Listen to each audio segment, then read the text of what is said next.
I seek a loss of indulgence. I have filed one IA seeking for clarification of one order which a lordship had rendered 5 months back. If this IA may be taken up tomorrow.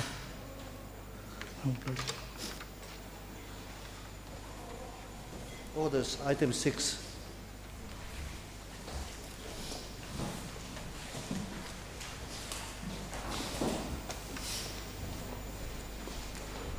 Lordship, LCR have arrived. If paper book may be prepared at the cost of the appellant. Is paper book required? MSc appeal? Yes, Your Lordship. How many witnesses are there? 5. 5 witnesses. Yes, my lord. What do you say, Ms. Ruth? Yes, my lord. Paper book will be required. You are for the claimant. Respondent. Yes, my lord. How many respondents are there? Only one. Okay. Ms. Caroline K. Lumorpi, Learned Government Advocate, appearing for the state appellant, submits that LCR has been received and paper book will be required. First up, Ms. Ruth Lalwatfeli, Learned Counsel for the sole respondent, agrees to the said prayer. In view of above, registry to prepare the paper book at the cost of the appellant. First up, list the matter again for orders. Once paper book is ready and the same furnished to the parties. Obliged. Obliged. Admission, item 1.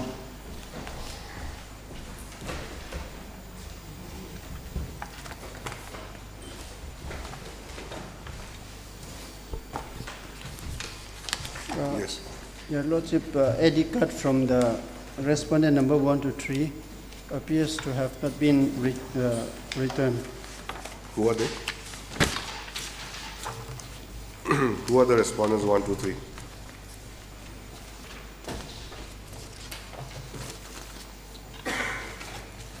Somebody has filed a show cause reply. This is for respondent number 4. Yes, respondent number 4.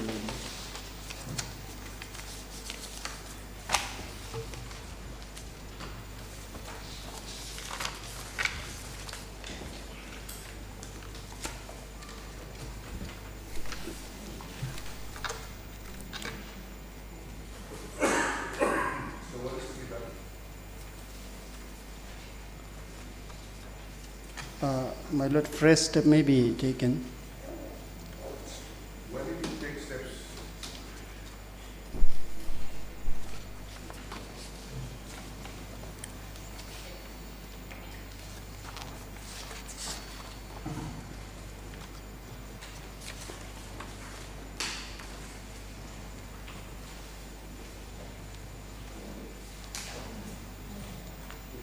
You take first steps then.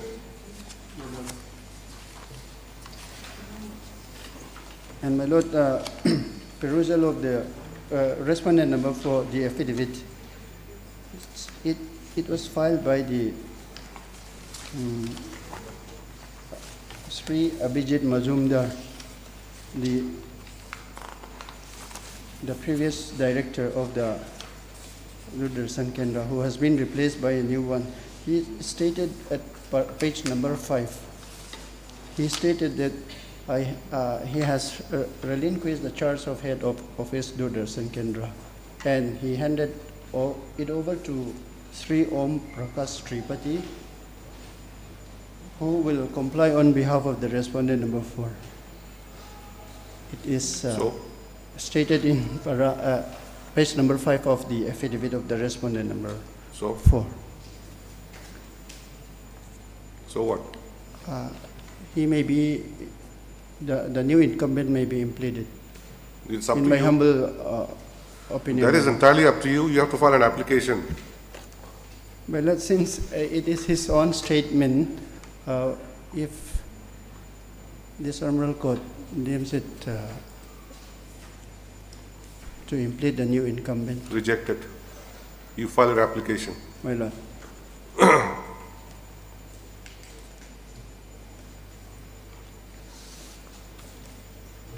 Respondent number 4 has received notice and is represented by Miss Baby Dinzwali. Dinzwali, Learned Counsel. She submits that Shopa's reply has been filed by the said respondent number 4. So in respect of respondent numbers 1, 2, and 3, neither ID card nor unserved notice has come back. Stop under this circumstance, petitioner to take fresh steps for service of notice upon the said respondents by registered post with ADD within 3 days. E-file application is up to you, okay? My lord.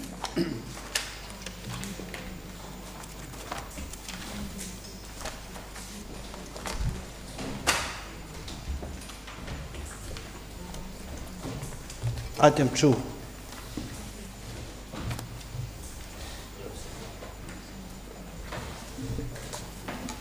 May it please your Lordship. Yes. My Lord, in terms of the order dated 8/4/2025, my Lord, the respondent number 2, we were to file another additional affidavit, my Lord, as per the direction. However, I have yet to receive the verification report and the details of the verification. So if your Lordship can grant us another 2 weeks' time to file the same, my Lord. All right, take 2 weeks' time. As paid for by Mr. Samuel Ganafi and Sanko, nominal additional advocate general. Paying for the state respondents. Further 2 weeks' time is granted for filing additional affidavit. In terms of the order dated 8/4/2025, my Lord. 8/4/2025. List again after 2 weeks. Obliged, my Lord.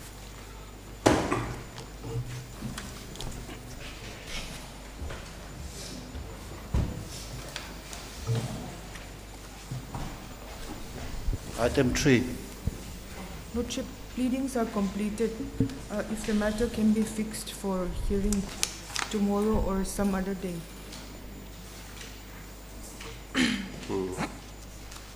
That is what was recorded last time also. Yes.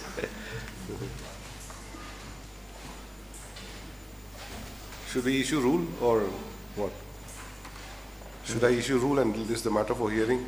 Yes, my lord, may it be fixed for tomorrow. Tomorrow is not possible. So that's last working day for this court. At least next week. Next week. Yes, Next week.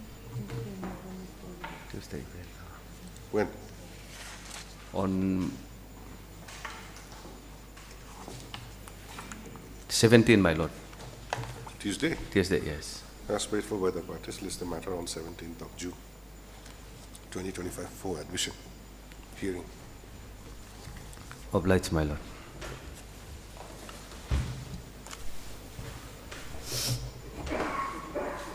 Item 4.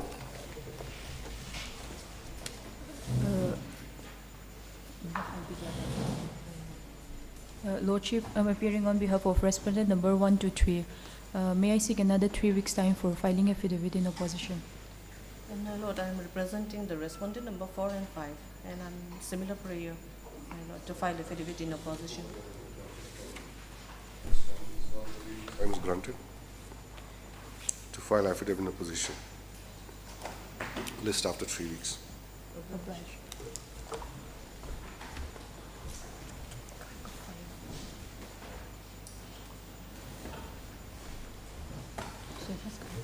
Item 5.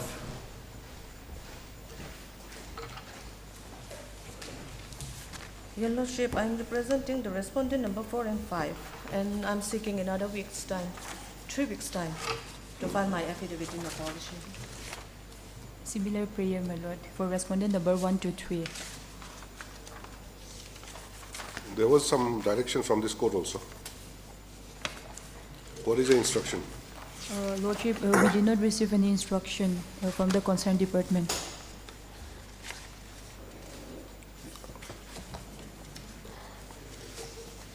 Are you aware about the order? Yes, my lord.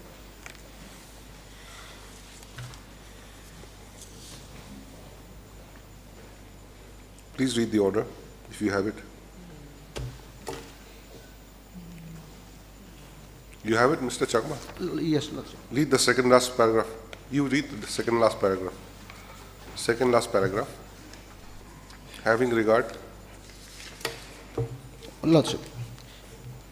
Having regard to the petition made by the petitioner and the response made by the BSF authorities, The learned CGC shall obtain instructions as regard the allotment is said to have been given to the BSF authorities by the Chakma Autonomous District Council through so-and-so dated 27/1/1992 and also White so-and-so dated 6/1/1995.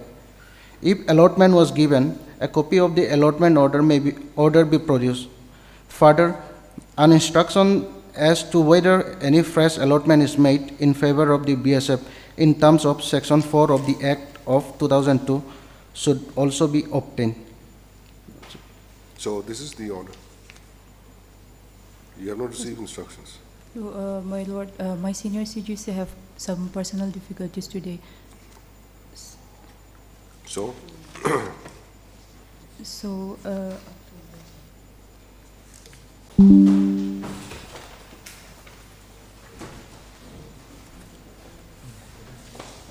yes, anything to add?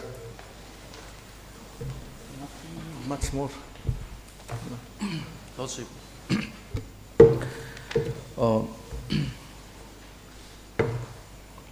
So, Lordship, regarding the negligence, and I may be reiterated that, Lordship, the claimants produced the eyewitness. He's not only the eyewitness, he is the survivor of the accident.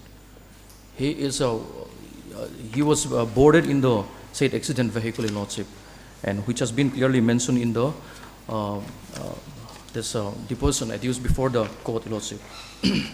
And besides, Lordship, his testimony and deposition under oath has been recorded before the tribunal, and that should be relied upon, Your Lordship. And he clearly stated that the cause of accident was due to rash and negligent driving on the part of the defaulted driver of the tipper, Lordship, which has been clearly mentioned in the judgment also, Lordship.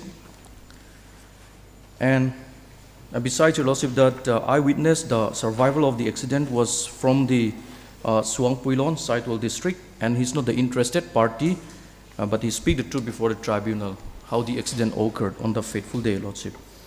And besides, there is no contrary evidence from the this insurance company, Lordship. And in this regard, I'd like to submit one citation, Lordship.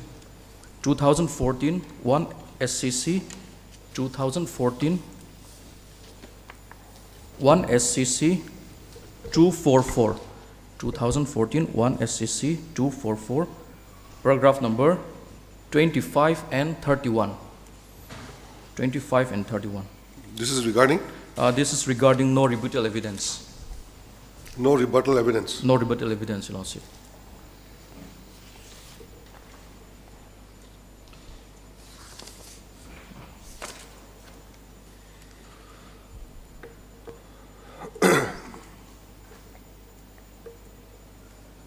Yes, anything else? May I read, Lordship? Is it Not required. Oh, Lordship. We'll check it out.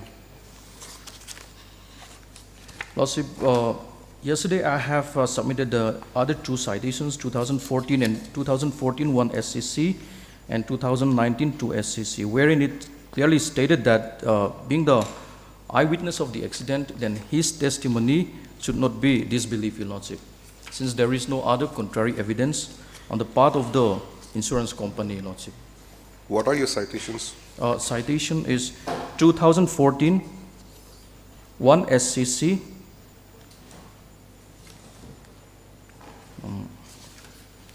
Lordship, That you have just given yes, me, it's 2014 one. that Yesterday- 2019 2 SCC, page 186.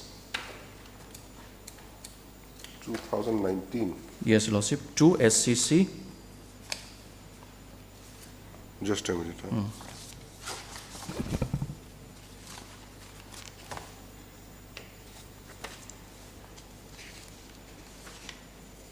Oh, yes, 2019 to SEC, Page 186, paragraph. paragraph number 15 and 20. Okay. And 20, there are sub number 20.1, 20.2, up to 20.8, you know.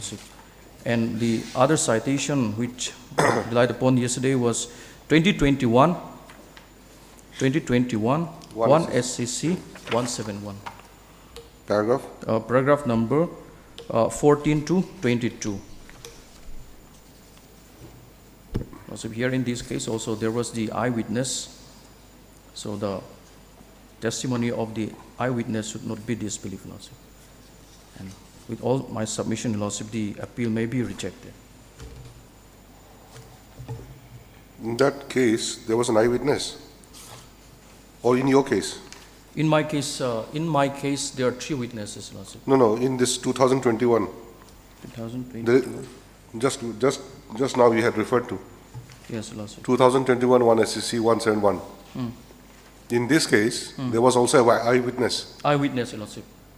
in this Which is- citation. In this citation, Lordship, AW number 3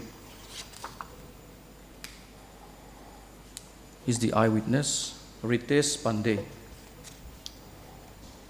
Okay. Then the other one, Uh, 2011 also. 2011, Parmeshwari, this is your citation. yes, Lordship, that yesterday one.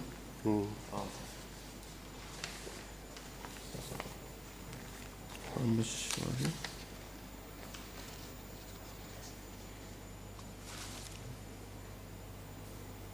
Yes, Lordship, here also that there is the eyewitness, PW number 1, In Parmeshwari, in Parmeshwari, Umet Singh.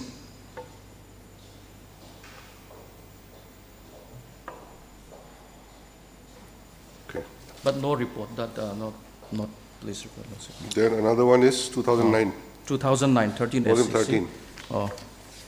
Also, this is regarding touchstone of preponderance of probability. So it's the MSCT is not like the criminal case, and touchstone of preponderance of probability is maybe enough. Standard of proof beyond reasonable doubt not applicable.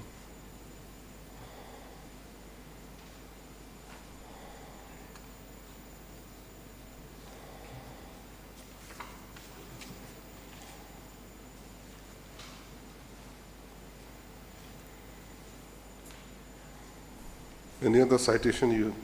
Lordship, Mention. that's all. That's all, isn't it? Mr. Roshan Subedi had given some citation. Yes, one ICICI in the writ petition, Guwahati High Court.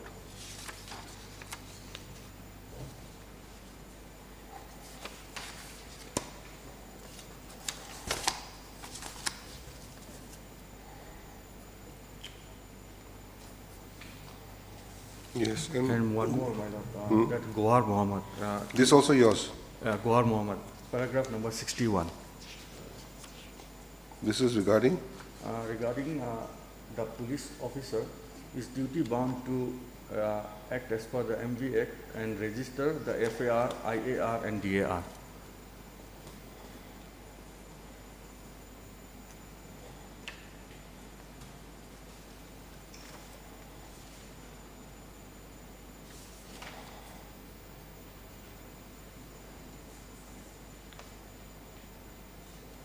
These two judgments, isn't it? Yes, yes. All right. I'll pass necessary orders. This will be disposed, okay? Obliged. You show it as disposed.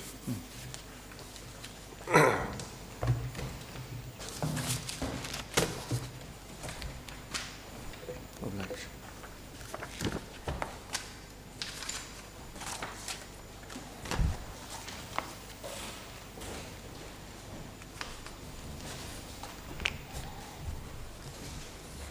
Hearing item 3.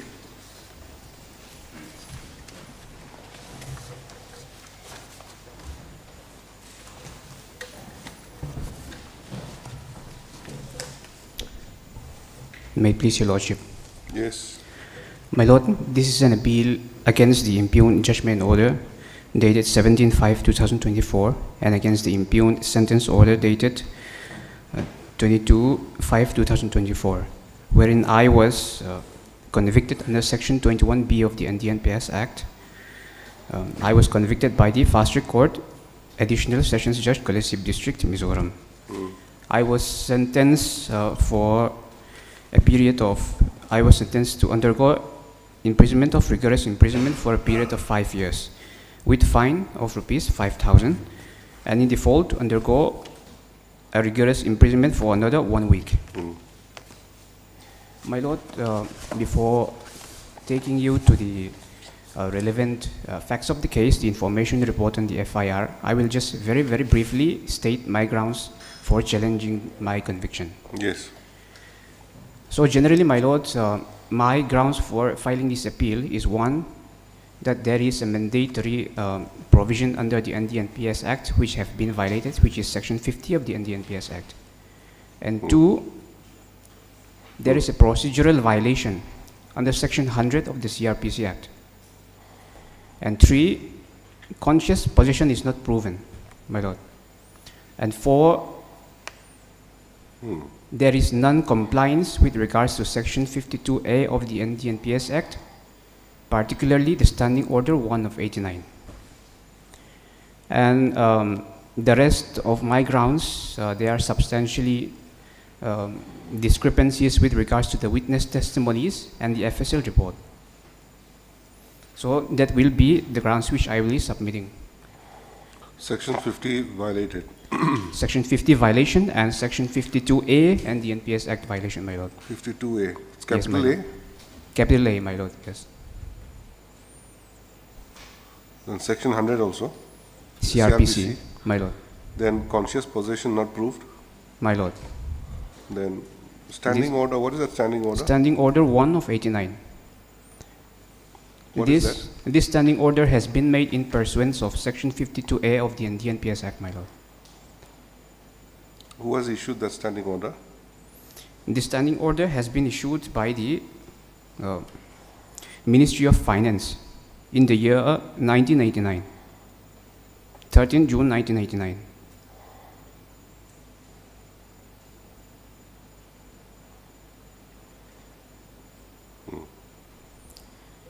So, my Lord, and the rest of the grounds are pertaining to witness testimonies, discrepancies and all. Okay. So, my Lord, if I may take you to the information... What is your good name? You are Mr. Eldrin Zothanmoya. Eldrin Zothanmoya. Okay. My Lord. So, my Lord, if I may take you to the information report, which is in page number 76 of the paper book.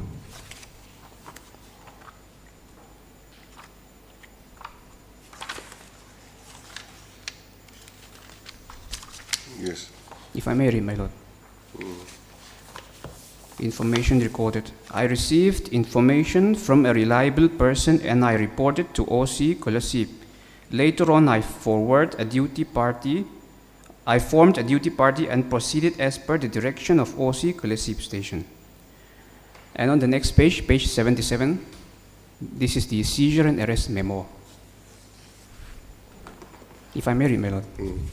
I, ASI Zong Mingliana, Excise and Narcotics Station, Kolasip, do hereby seize 149.97 grams of yellowish colored powder suspected to be heroin, kept in 12 soap cases with 2 tic-tac plastic container.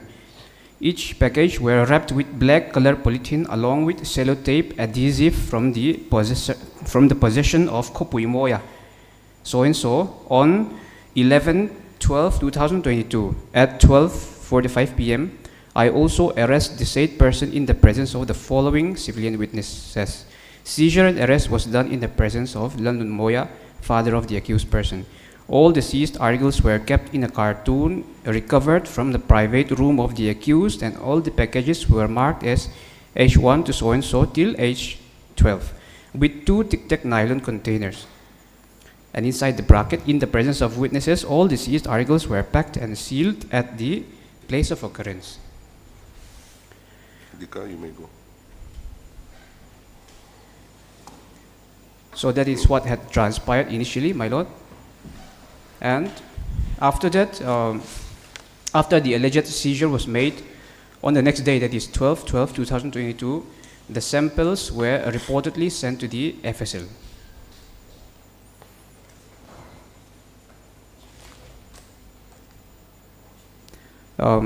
Before that, if I may take you to the report of seizure and arrest, which is subsequently on page number 78. Just a minute. To the officer in charge, Excise and Narcotics Station, Kolasip District. Subject report of seizure and arrest. Sir, I have the honor to report that on 11/12/2022 at 12:45 p.m., I made the following seizure and arrest at Venglai East. So Just a minute. You're reading from? My lord, Reading from page 78. page 78, which is the report of seizure and arrest. All right. Yes. I have the honor to report that on 11/12/2022 at 12:45 p.m., I made the following seizure and arrest at Venglai East. So the accused names and the particulars of the seized articles are there. I therefore request you to kindly register a case against him under appropriate section of law. So apparently, my lord, after the initial arrest was conducted, it appears that samples were drawn. The list of samples drawn, if I may take it to page number 80 of the paper book. 80, yes, my lord. Is my lord on the page? Yes.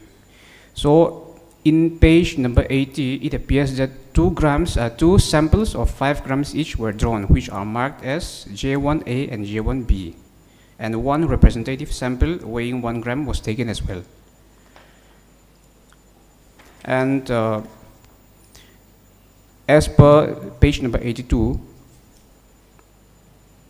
of the paper book, my lord, if I may take it to page number 82. Inventory was conducted and an application was made to the judicial magistrate of Kolasip district. And subsequently, the seized articles were sent to the FSL on the next day, which is 12/12/2022. The FSL report is in page number 81, my lord. After that, my lord, charges were framed, to which I pleaded not guilty. And after that, trial was conducted. The prosecution examined, produced as many as 5 witnesses. PW number 1 and 2 are the civilian witnesses. What is the weight of The weight of the article seized is 149.97 grams, my lord. There's a picture here, page 89.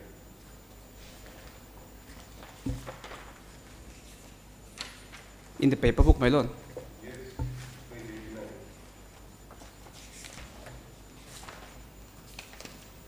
Something is being weighed there. The weighing machine shows Yes, my lord. 255. 255.07. What is this? Is something else or same? I think, to my humble understanding, they might have misplaced photographs of these seized articles. Not to my knowledge, but as per the relevant records all throughout the trial, the seized articles are 149.97 grams. This amount of heroin has been used consistently throughout the trial. And the judgment was also made with this regard in 149.97 grams. But however, the pictures which appear here, they appear to provide a different scenario, to my humble understanding, my lord. But these pictures, they have been exhibited in the learned trial court, my lord.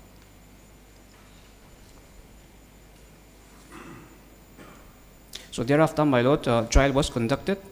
And if I may take you to the relevant portion of the evidences adduced by the prosecution witnesses, which is in page number 16, my lord, which starts from page number 16. 21B, my lord, yes. Punishment which intermediate quantity, my lord. Yes. Yes, my lord, not commercial quantity. The period of imprisonment is which shall extend to 10 years imprisonment. So you're charged under 21B. My lord.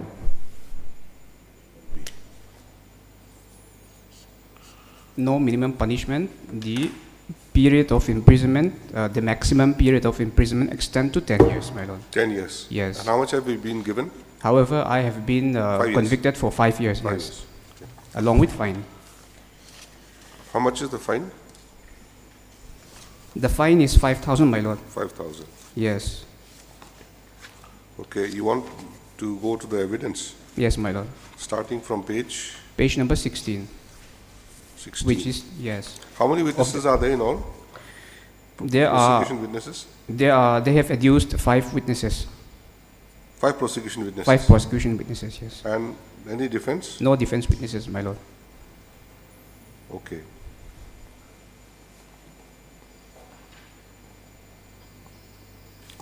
Page 16, yes. Page 16 of the paper book, my lord. So if I may read, Yes. I know so this is the deposition of PW number 1, who is the civilian witness. I know the accused who is present before the court today. He is the person from whose possession the essay were seized. On 11/12/2022, at 11 a.m., I was called through phone by the excise personnel requesting me to be a witness in their search of the house of accused, Kopui Moya, at Venglai East, Kotasip. I was also informed that they had received information about the possession of suspected heroin by the accused. Therefore, I, along with Pusilal Remsaga, went towards the house of the accused, and the excise personnel were also there near the house of the accused. We went inside the house along with the excise personnel, and the excise personnel conducted search inside the house, and from the bedroom of the accused, they recovered a carton box containing clothes, and between the clothes, 12 soap cases containing suspected heroin. Further, 2 tic-tac boxes containing heroin were also recovered from the pocket of the accused. The accused stated that the suspected heroin belonged to him and that he had purchased it from Baga for selling it. The essay were weighed in our presence and it measures 149.97 grams. The same were packed and sealed in our presence. As I was present, I stood as witness. Exhibit P2B is my signature. Cross-examination. It is a fact that I have stood as a witness several times. It is not a fact that the excise personnel were, while contacting me, told me that they received reliable information against the accused. It is not a fact that the excise personnel were already present inside the residence of the accused when I reached the PO. It is not a fact that I reached the PO at around 12:15 p.m. However, I cannot recall the exact time of reaching the PO. It is a fact that the essay was recovered inside the bedroom of the accused next to his bed on the floor. It is a fact that the carton was not properly hid. It is a fact that I am aware of the looks of ASISO Mingliana. It is a fact that I cannot tell with certainty that ASISO Mingliana was present at the PO. It is a fact that I was at my residence when I was called by the excise to stand as a witness. It is a fact that it will take around 10 to 15 minutes to reach the residence of the accused from my residence. It is a fact that body search upon the accused was conducted by the excise as the PO. It is a fact that I am not certain whether the accused was asked any question before conducting search upon his body. It is a fact that the excise personnel who contacted me to stand as a witness was Pu Joseph Silal Mga Izwala. It is a fact that the seized article appeared to be yellowish in color. It is not a fact that I did not actually saw the weighing of the seized article. It is a fact that after weighing of the essay, it was packed in a transparent polythene, but I do not know in how many packets the essay was packed.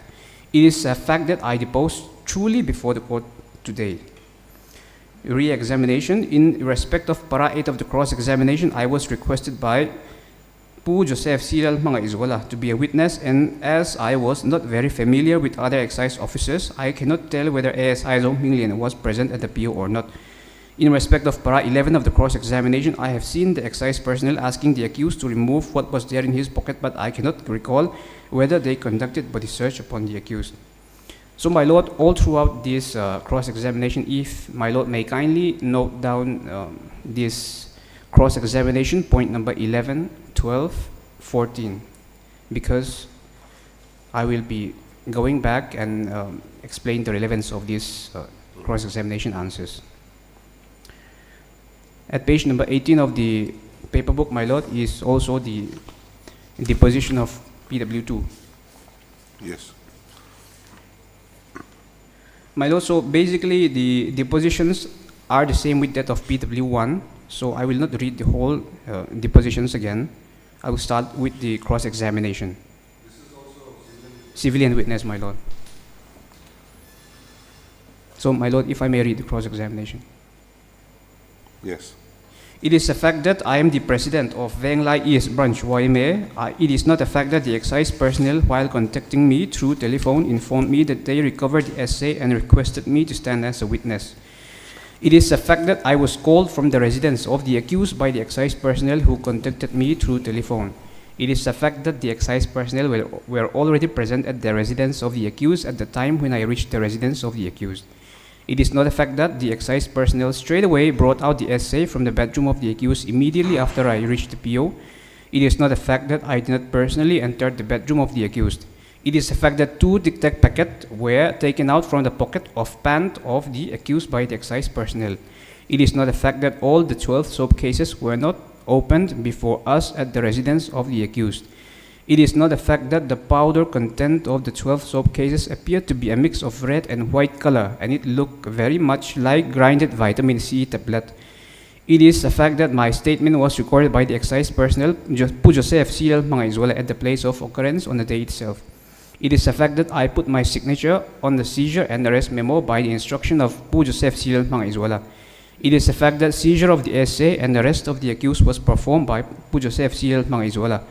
It is a fact that Pu Joseph CL Mangaizuela was the one who requested me to stand as a witness in the instant case. It is a fact that digital weighing machine was used for weighing of the seized article. It is not a fact that examined the accuracy of the weighing machine was not conducted before weighing of the essay. It is a fact that I deposed truly before the court today. So, my Lord, particularly with regards to this cross-examination, if my Lord may kindly note cross-examination point number 4, 7, and 9. Their relevance, I will elaborate, my Lord. So, my Lord, based on this evidence adduced so far, it appears that a body search was conducted upon the accused person. And also it appears that there is inconsistency with regards to the color of the seized articles. PW1 states that the seized article appeared to be yellowish in color, while PW2 said that the seized articles appears to be a mix of red and white color. And it also appears that some of the excise personnel were already present at the residence of the accused.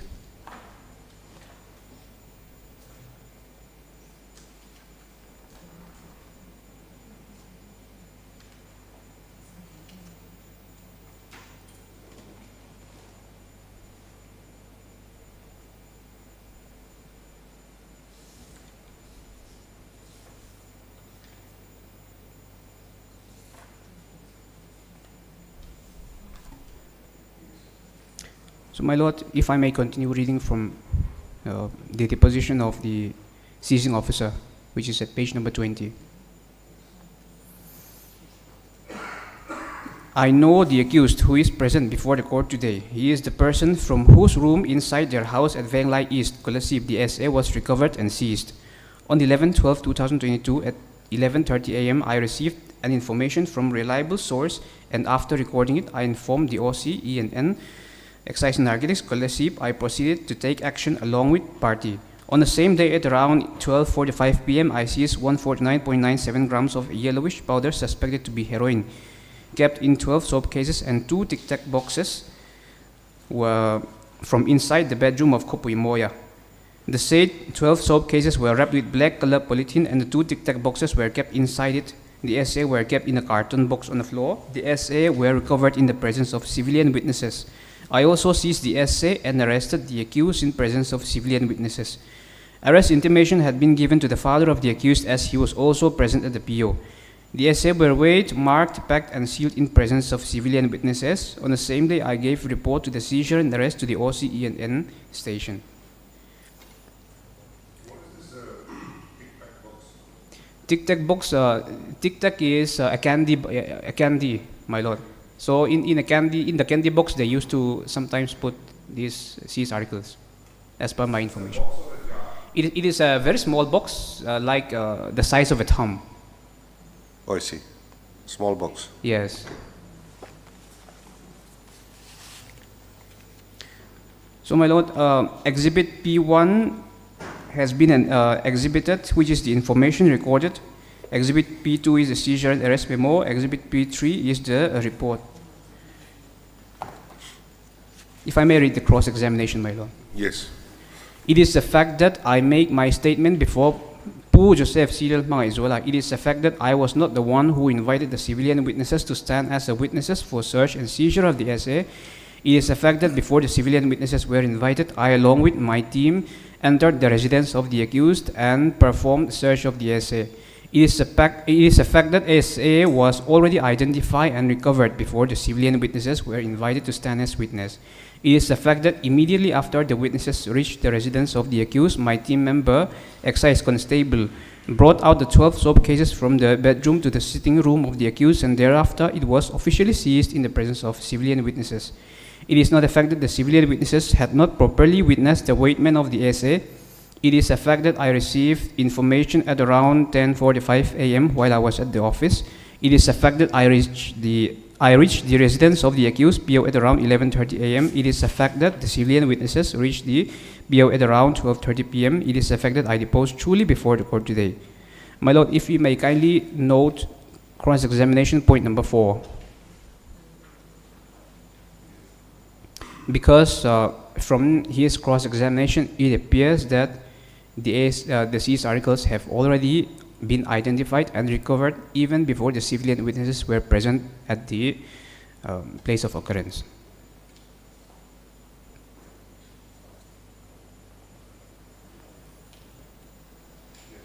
My lord, if I may proceed with page number 22, which is the deposition of case IO. I know the accused who is present before the court today. He is the person from whose possession the SA were seized. On 11/12/2022 at 12:45 p.m., ASI Zong Minglian and party performed duty at Veng Lai East, Kolasip, seized 149.97 grams of heroin kept in 12 soap cases, 2 tic-tac boxes containing which were hid inside his bedroom from the possession of Kopui Moya.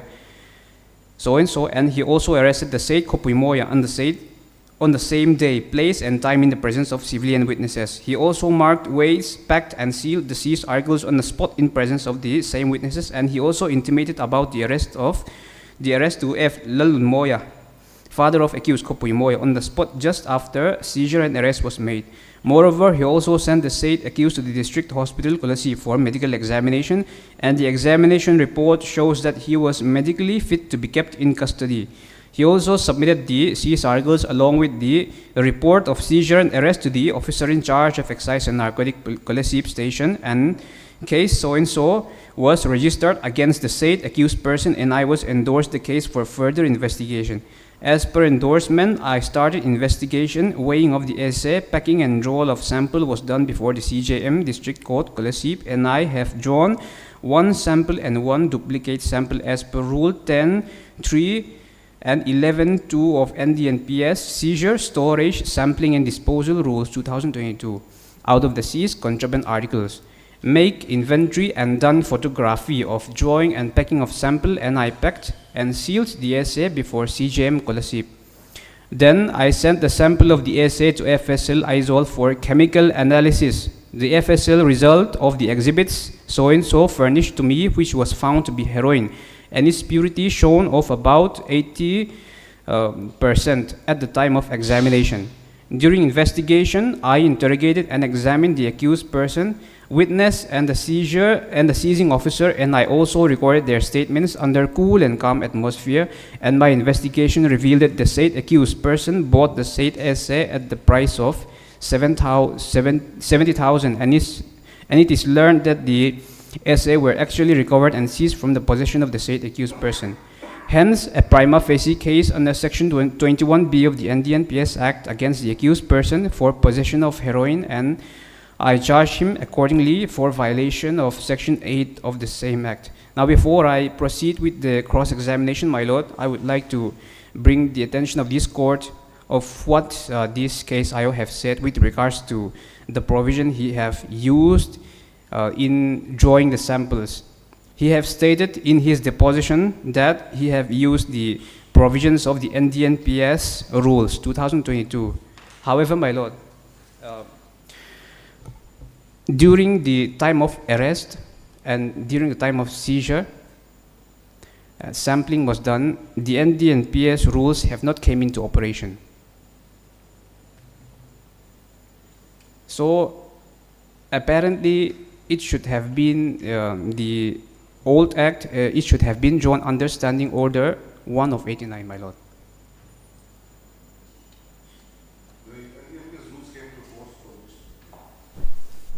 And the NPS rules was notified on 23rd December 2022, my lord.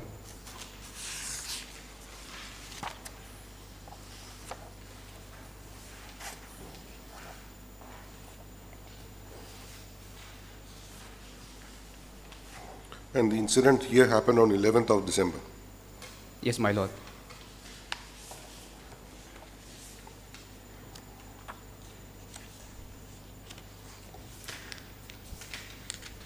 So the relevant provision of law that should be applied is the standing order, my lord.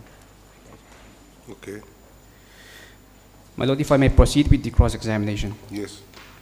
It is a fact that I am the investigating officer and not seizing officer in this instant case. It is not a fact that I am the one who gave authorization to ASI Zhou Minglian to proceed with the instant case. It is a fact that there is no written record authorization of ASI Zhou Minglian before this court today. It is a fact that warrant for search and seizure of the accused was not obtained by ASI Zhou Minglian. It is not a fact that I am the one who received the information. It is a fact that I do not whether ASI Zhou Minglian is the one who received the information. It is a fact that I believe that information would have been received at the excise office scholarship. It is a fact that I do not know how the information was communicated to the receiver. It is a fact that witnesses in the instant case were called through mobile phone from the residence of the accused. It is a fact that some of the excise personnel were already inside the residence of the accused at the time when the witness reached the PO. It is a fact that I believe that the witnesses were summoned only after the excise personnel had recovered the essay and confirmed that it was under the possession of the accused.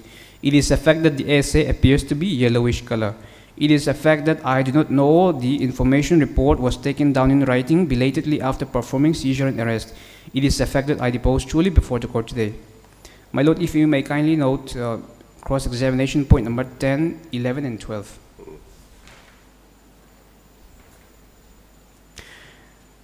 According to the cross-examination of this case IO, what is apparent is that he has also substantiated the fact that the excise personnel were already conducting a seizure and arrest before the witnesses came to the PO, and he also said that the essay appears to be yellowish in color.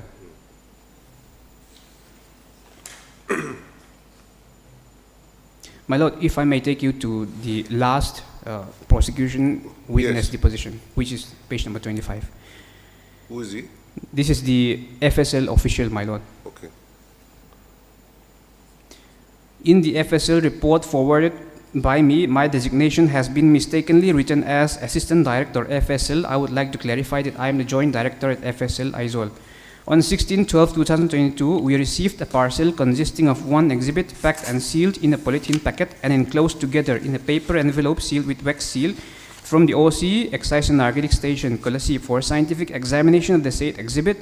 The exhibit contained brownish color. This part, my lord, is very important. Weighing about 4.8 grams. This part also is very important, my lord, 4.8 grams.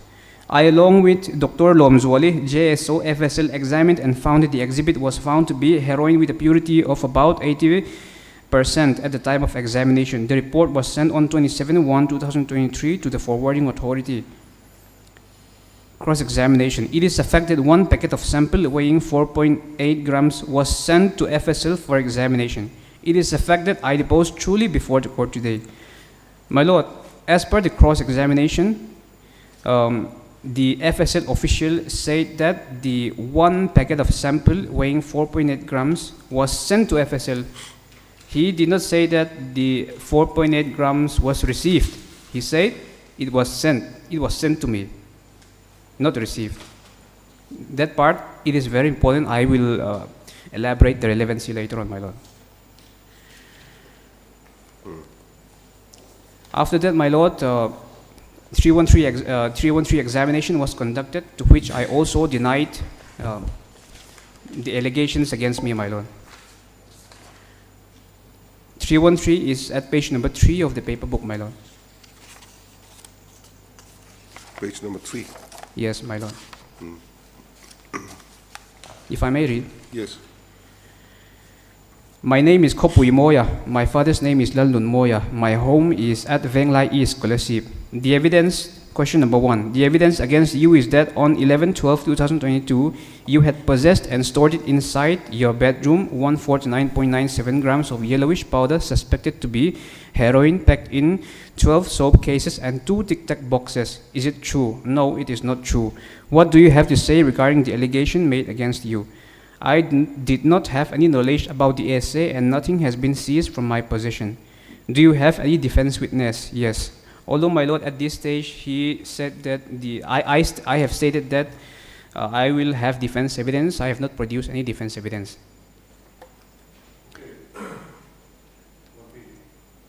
My lord. The article seized is 149.97 My lord. grams. Yes, my lord.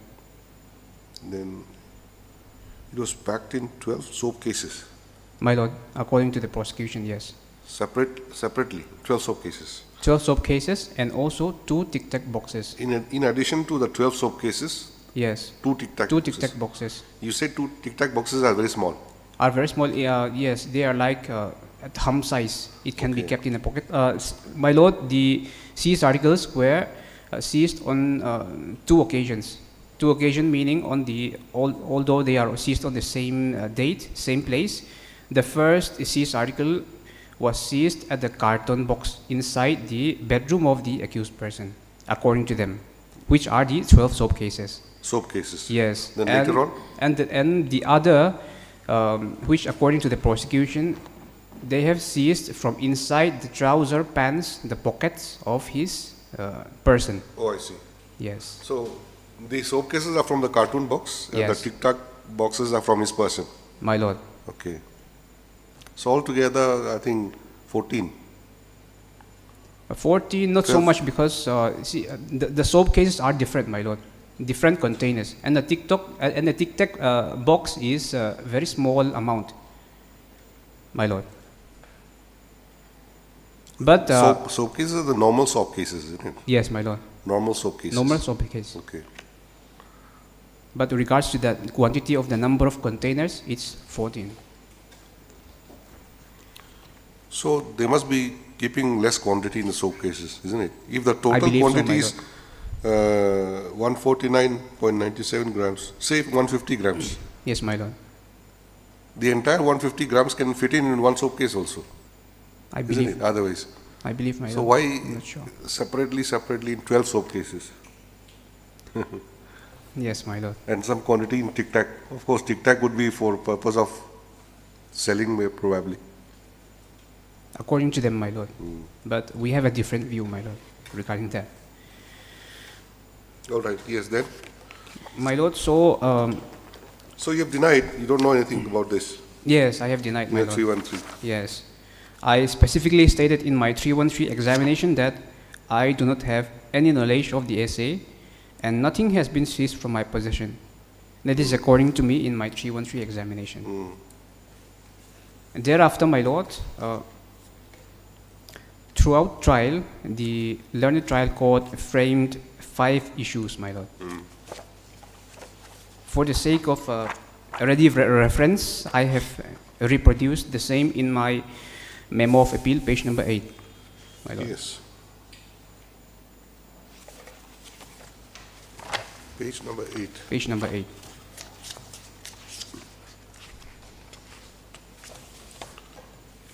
Oh, in your appeal memo. Yes, in my appeal memo. In the criminal appeal, in the impugned Paper judgment order, it has been discussed in page number 30 of the paper book.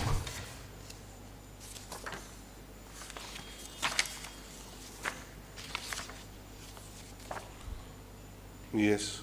If I may read, my lord. points for determinations: whether the excise officer seized the contraband substances from the possession residence of the accused, whether it was conscious possession or not, whether the seized substances were contraband substances, whether the excise and narcotics officer duly followed the mandatory provisions of law in searching, arresting, etc. in this case, whether the accused person is liable to be convicted and sentenced under the charged section of law. My Lord, so the learned trial court have discussed his reasons for his decision, and the summarization of his decision, it was written in para number 11 of the impugned judgment order, which is at page number 40 of my paper, of the paper book, my Lord. If I may read, my Lord. On careful perusal of the evidences on record and after careful consideration of the rival submissions, the observation of this court is that contentions of the learned defense counsels deserve to be overruled for two reasons. Number one, the exercise of entering into the house of the accused, search of it and search on the person of the accused were done in the immediate presence of a gazetted officer, namely Inspector of the Excise and Narcotics Department, Kolasip. Nothing in violation of mandatory provisions of law was committed. Number two, in spite of the alleged violation of mandatory provision of law, there was seizure of heroin weighing altogether 149.97 grams from the residence of the accused. Seizure of heroin was made from two places. One part is from the carton box, from which 12 number of plastic soap cases all containing heroin was recovered, and the carton box was found on the floor of the bedroom. Another part of seizure was made from the trouser pocket of the accused, from which two tic-tac boxes, both containing heroin, was seized. Regarding first part of seizure of 12 plastic soap cases, all containing heroin, the quantity of it was not a small quantity. Normally, one plastic soap case of heroin weighed at least 11 grams.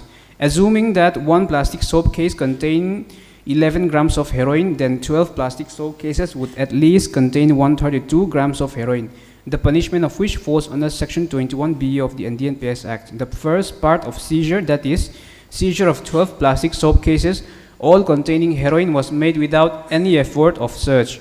They were found on the floor of the bedroom, being kept inside a carton box. Then with regards to this seizure, since no exercise of search was done, then no violation of mandatory provision of law was attracted. The seizure of those 12 soap cases that contained heroin alone, barring the other seizure, warranted the accused to be tried and convicted under Section 21B of NDNPS Act. The contention of the learned defense counsels is overruled, since the second part of seizure was made in immediate presence of the gazetted officer. The first part and second part of seizure of heroin, weighing altogether 149.97, was made in the immediate presence of the gazetted officer. In the present case, it was never disputed that the heroin were not recovered from the residence of the accused. The fact about seizure of heroin weighing 149.97 grams from the residence possession of the accused is proved beyond reasonable doubt by the prosecution.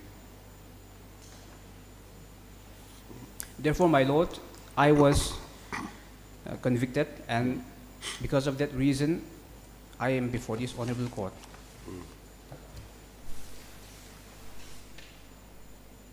My Lord, if I may proceed with my grounds. Yes. Finish. My grounds, I have started from page number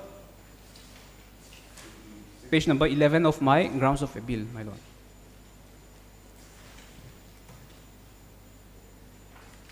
It's in the paper book. Yes, it's also in the paper book, my Lord. 55 onwards. My Lord.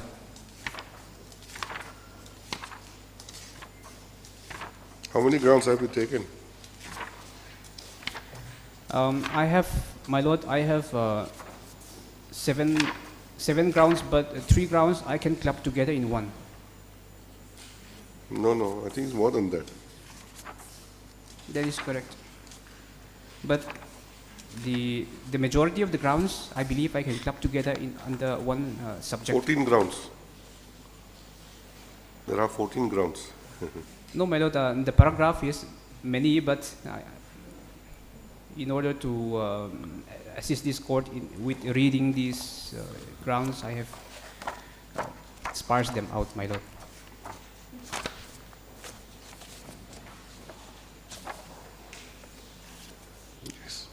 Yes. My lord, so my first ground is with regards to violation of Section 50 of the NDNPS Act. If I may read the Section 50 of the NDNPS Act, my lord.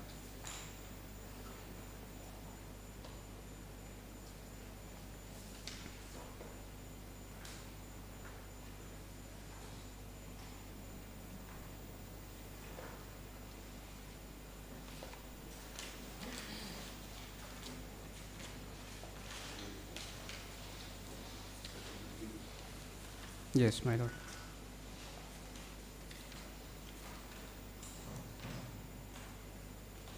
Conditions under which search of persons shall be conducted when any officer duly authorized under Section 42 is about to search any person under the provisions of Section 41, Section 42, or Section 43.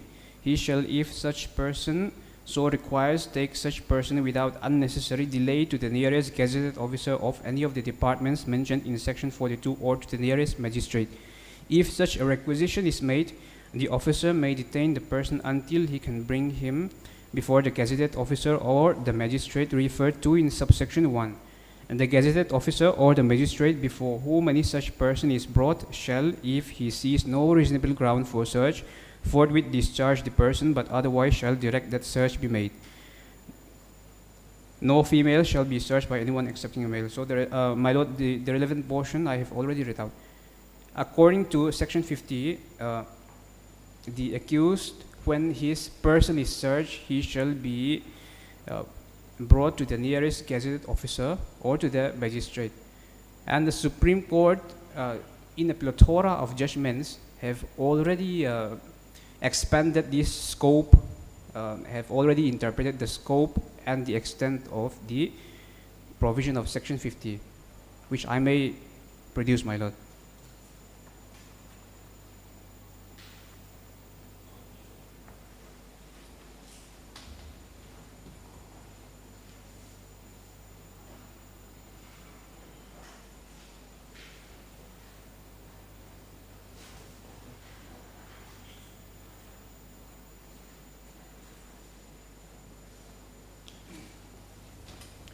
My first citation, my lord, is with regards to 2011 1 SCC 609.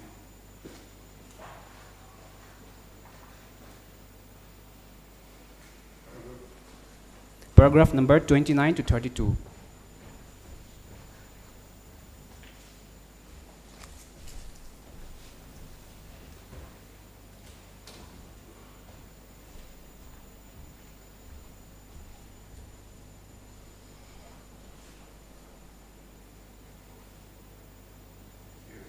My lord, if I may read from para number 29, which is in the last page of the citation.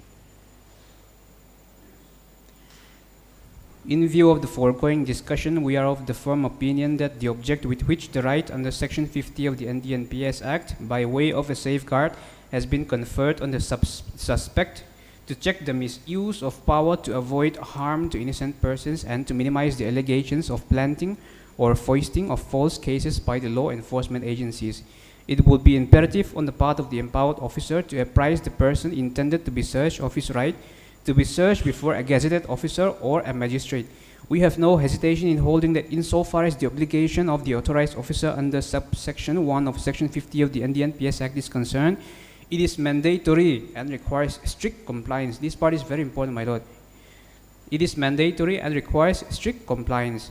Failure to comply with the provision would render the recovery of the illicit article suspect and vitiate the conviction if the same is recorded only on the basis of the recovery of the illicit article from the person of the accused during such search. Thereafter, the suspect may or may not choose to exercise the right provided to him under the said provision. If I may read all the way down to section para number 32, my lord. We also feel that though Section 50 gives an option to the empowered officer to take such person either before the nearest gazetted officer or the magistrate, but in order to impart authenticity, transparency, and creditworthiness to the entire proceedings in the first instance, an endeavor should be to produce the suspect before the nearest magistrate. Even in this judgment, my lord, the Supreme Court says that an endeavor should be made to the nearest magistrate. Now, why is this judgment, my lord, relevant in our case?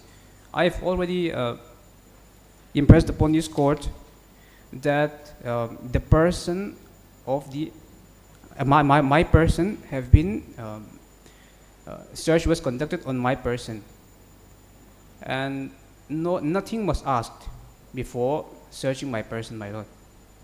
Even the prosecution witnesses have stated that nothing was asked, and even the case IO have even deposed that, my lord. If I may reiterate, my lord, the prosecution witness number 1 have stated that it is a fact that body search upon the accused was conducted by the excise at the PO. So body search is clearly conducted. And he also subsequently says, it is a fact that I am not certain whether the accused was asked any question before conducting a search upon his body. My lord, as per my humble understanding, as per section 52, which has been time and time interpreted against by the Supreme Court, a question has to be asked to me whether I would want to be searched before a gazetted officer or the nearest magistrate. And the judgment which I have just provided, my lord, even says that an endeavor should be made that I am produced to the nearest magistrate. But this was never done. And although I have raised a submission in this regard vehemently in the trial court, my lord, the learned trial court failed to consider my submission. And in this regard, the learned trial court states that he merely states that in the presence, the contention of the learned defense is overruled since the second part of seizure was made in immediate presence of the gazetted officer. So to my humble understanding, the learned trial court says that since the gazetted officer is already there, the second part of seizure, which is the seizure on my person, is made without violation of the mandatory provisions. But to my humble understanding, my lord, I have to be asked a question first with regards to the second seizure.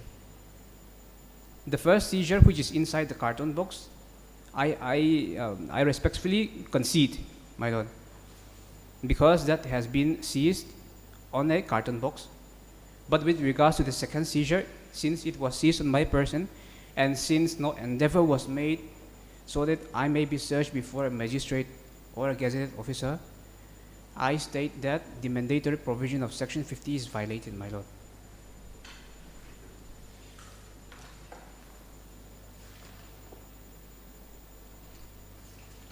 With regards to section 50, my lord,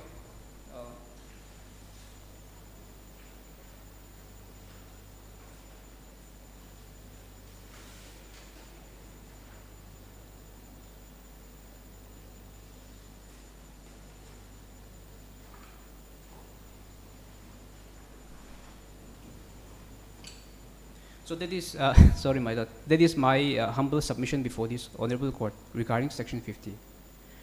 And my second submission is with regards to the non-compliance of section 52A of the NDNPS Act, and which is also a violation of the standing order.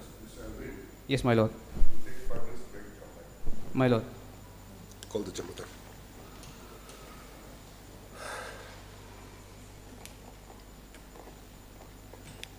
Instead of the break at 12, we'll have a break now. We'll come back. My lord.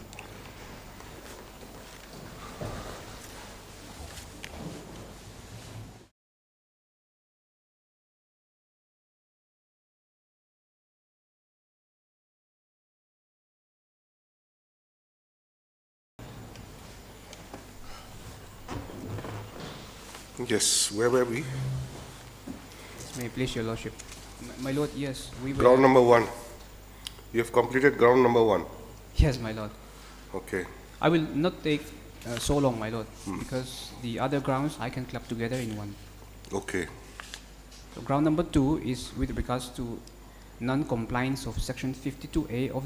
Although I have written the same elaborately in my memo of appeal, I will very briefly state as to why this is important, my Lord.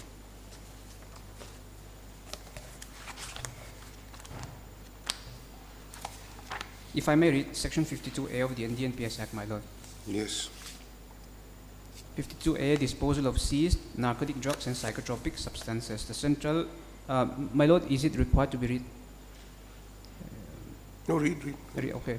Better. The central government having required to the hazardous nature, vulnerability to theft, substitution, constraint of proper storage space or any other relevant consideration in respect of any narcotic drugs, so and so by notification in the official gazette specifies such narcotic drugs so and so, or class of narcotic drugs, class of so and so, which shall as soon as may be after their seizure be disposed of by such officer and in such manner as that government may from time to time determine after following the procedure prescribed below.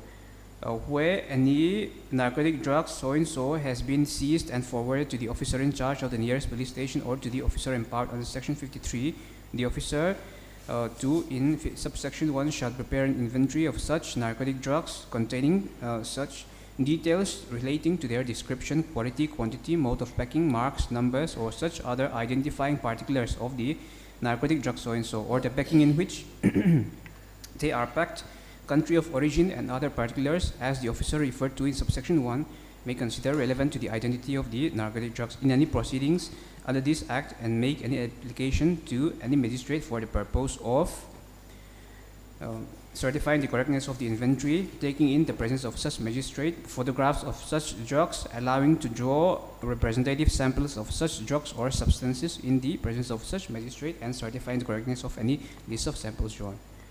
My Lord, it is our humble submission that the prosecution have to some extent complied with the provisions of section 52A of the NDNPS Act, but only to some extent. The reason why we are stating this is because, as I have submitted before, the relevant law at that time, which has been made under section 52A, is the standing order. Because standing order prescribes certain procedures and mandates that have to be done, my Lord. My Lord, if I may take you to the... But you yourself only stated that standing order was not yet notified. No, my Lord. Section Rule 2022 NDNPS rules have not yet been identified at that time. Not notified. Yes. But, So, however... So that's why standing order has to be complied with. Yes, my Lord. However, the case IO state that NDNPS rules 2022 have been used in this process. But I believe that is incorrect because it has not been notified yet. Okay, that's one thing, but what has been violated according to you? You said section 52A has been violated. Yes, my Lord. Which part of section 52A has been violated? The standing order, my Lord, which has been made under section 52A of the NDNPS Act. Where's the standing order? The standing order, my Lord, is in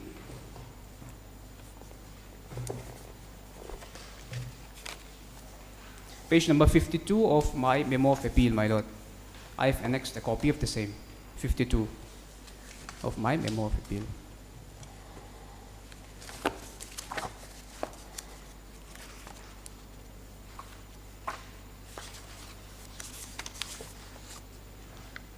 Yes. My Lord, in the standing order 1 of 89, it states in the second para, in exercise of the powers conferred by subsection 1 of section 52A of the NDNPS Act. So this is clearly made under section 52. It is part and parcel of the section 52A of the NDNPS Act. Now the next page, my Lord, if I may take you to the next page, which is, Lord, 53, the internal page of the standing order is 285. The relevant parts which I will be reading, my Lord, is 2.3, 2.4, and 2.9. These are very important. The typed copy, my Lord, is on the next page, since this is not so clear. 2.3, 2.4, 2.9. In 2.3 it says, the quantity to be drawn in each sample for chemical test shall not be less than 5 grams in respect of all narcotic drugs and psychotropic substances, save in the cases of opium, ganja, and charas, where a quantity of so and so in each case is required for medical test. The same quantities shall be taken for the duplicate sample also.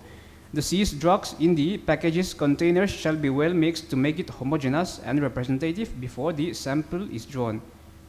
Now, on the bare perusal, on the bare reading of this provision, my lord, two things are very clear. 5 grams, according to their list of samples drawn in the form, they have said 5 grams we have drawn.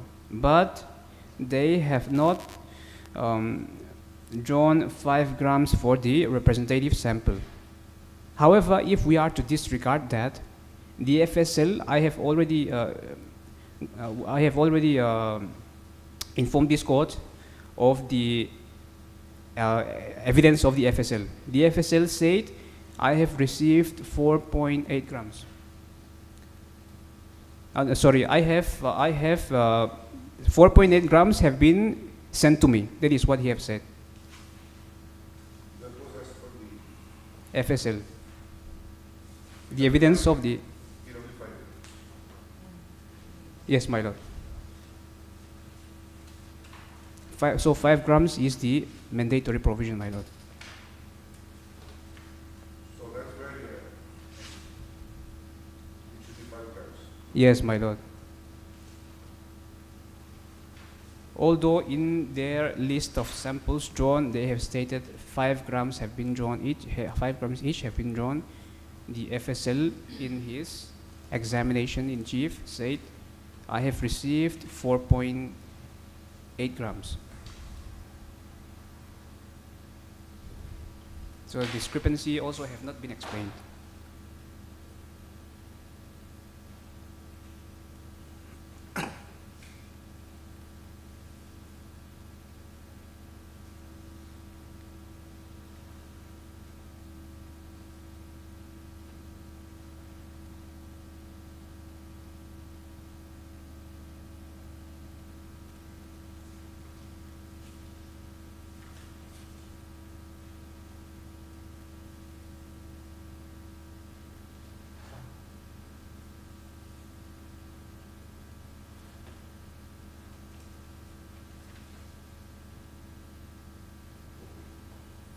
My lord, if I may proceed with 2.4. In the case of seizure of a single package / container, 1 sample in duplicate shall be drawn. Normally, it is advisable to draw 1 sample in duplicate from each package container in case of seizure of more than 1 package container.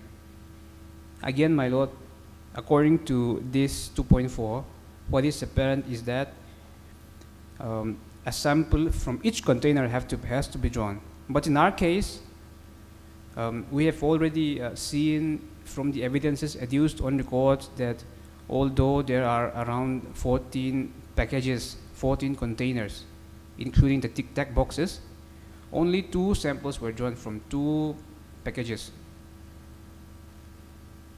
So this mandate have not been followed, my lord.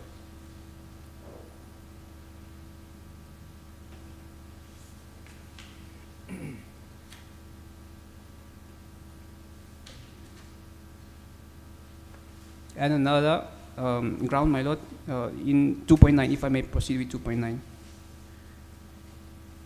The sample in duplicate should be kept in heat-sealed plastic bags as it is convenient and safe. The plastic bag container should be kept in a paper envelope, so and so. The relevant part I will read from the 4th line. The duplicate envelope containing the sample will also have a reference to the test memo. This part is very important, my lord, test memo. The seals should be legible. This envelope along with the test memos should be kept in another envelope, which should also be sealed and marked cigarette drug sample test memo to be sent to the chemical laboratory concerned. My lord, according to this 2.9, test memo should be there. But in this present case, No test memo was ever present, and neither have they been exhibited before the learned trial court.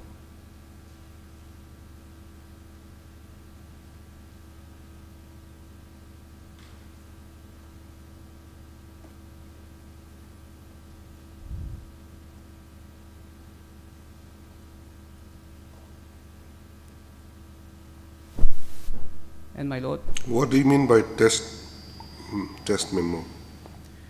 test memo is a kind of form, my lord. As per my humble understanding, in the test memo, as per this standing order, certain particulars have to be there regarding the seized articles.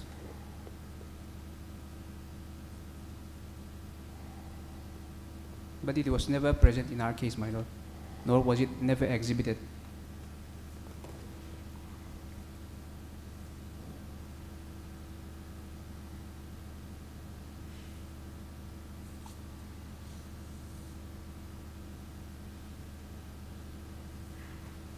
The duplicate envelope containing the sample Yes, my lord. Will will also have a reference to the reference test to the memo. test memo, yes. So test memo in this 2.9, there are 3 mentions of test memo. It seems very important, my lord. Along with test memo should be kept in another envelope which should be Also be sealed also and be marked sealed and marked secret, Secret. drug sample, test memo. to be sent to the chemical laboratory concerned.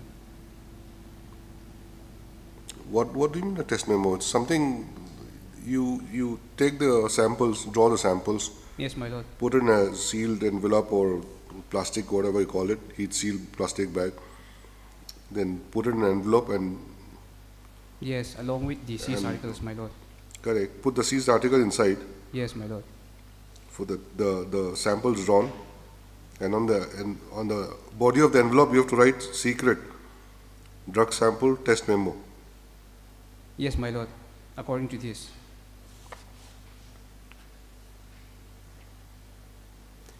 It says this envelope along Please with read again from the beginning. The sample is in duplicate. the sample in duplicate should be kept in heat sealed plastic bags as it is convenient and safe.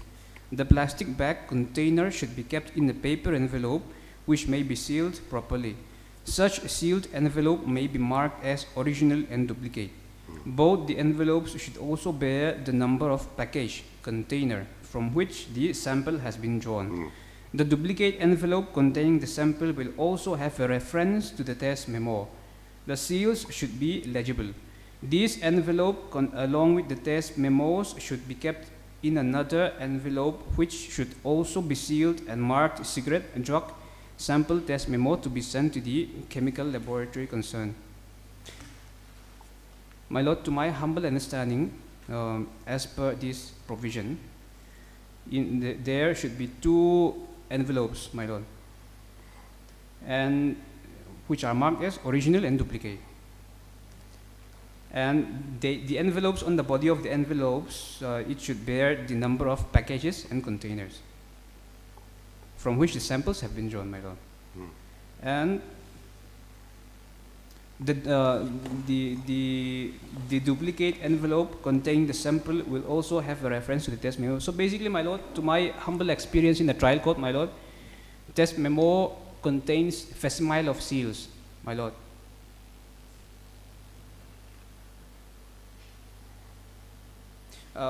My lord, although this is this part which I would like to apprise to this honorable court, I think it will provide a better picture. This is regarding the test memo, if I may just provide. This is a sample of a test memo.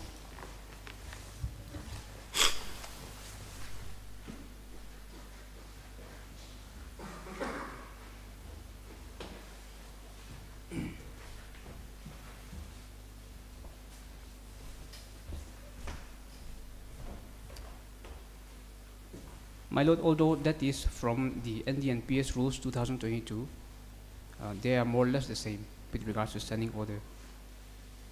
So test memo should be there. It should bear the facsimile of the seal and the particulars of the samples drawn.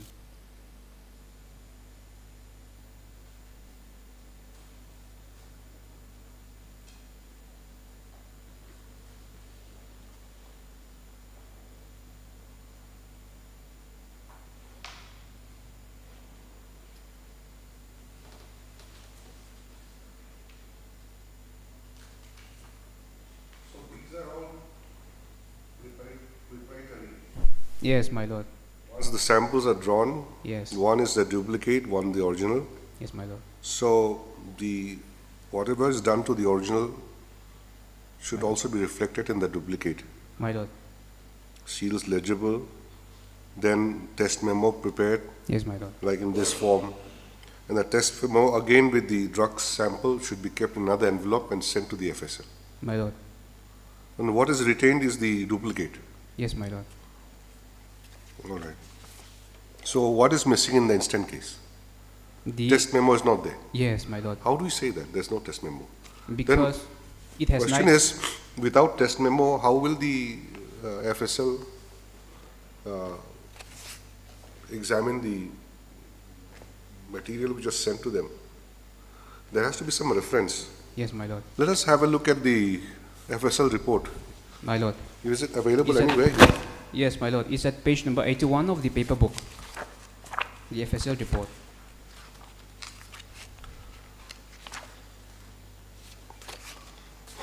So your memo number nil dated so and so. This is a reference to certain memo sent to them. Yes, my lord. Is that not the test memo? No, my lord. Advising examination of one so and so, so and so, so and so. This is a mere letter, my lord. This is what has been referred here in this FSL report. But you don't have a copy of the letter, do you? No, my lord. Then how do you say it's only a mere letter? It was neither exhibited, my lord. But looking at the wordings used in this instant paragraph, it appears that this is not a test memo, but a letter advising examination of the essays. Not the test memos, my lord. Because the test memo sample which I have just provided, my lord, is there. It is like a form. And in the test memo, facsimiles of the seals should be there. And that particular facsimile of the seal should be compared at the time of trial along with the actual seal that has been used in the envelope. And from my humble experience in a learned trial court, my lord, this test memo should be produced by the FSL along with this FSL report, so that the test memo and the seals, so that the facsimile of the seal used in the test memo and the seal used in the actual envelope can be compared, so that we can ensure that there is continuance of the sending of the essays, my lord. That is to my humble understanding. Okay. Basically, my lord, test memo is to ensure continuance of the seized articles that has been sent to the FSL, to ensure that no tampering has been made.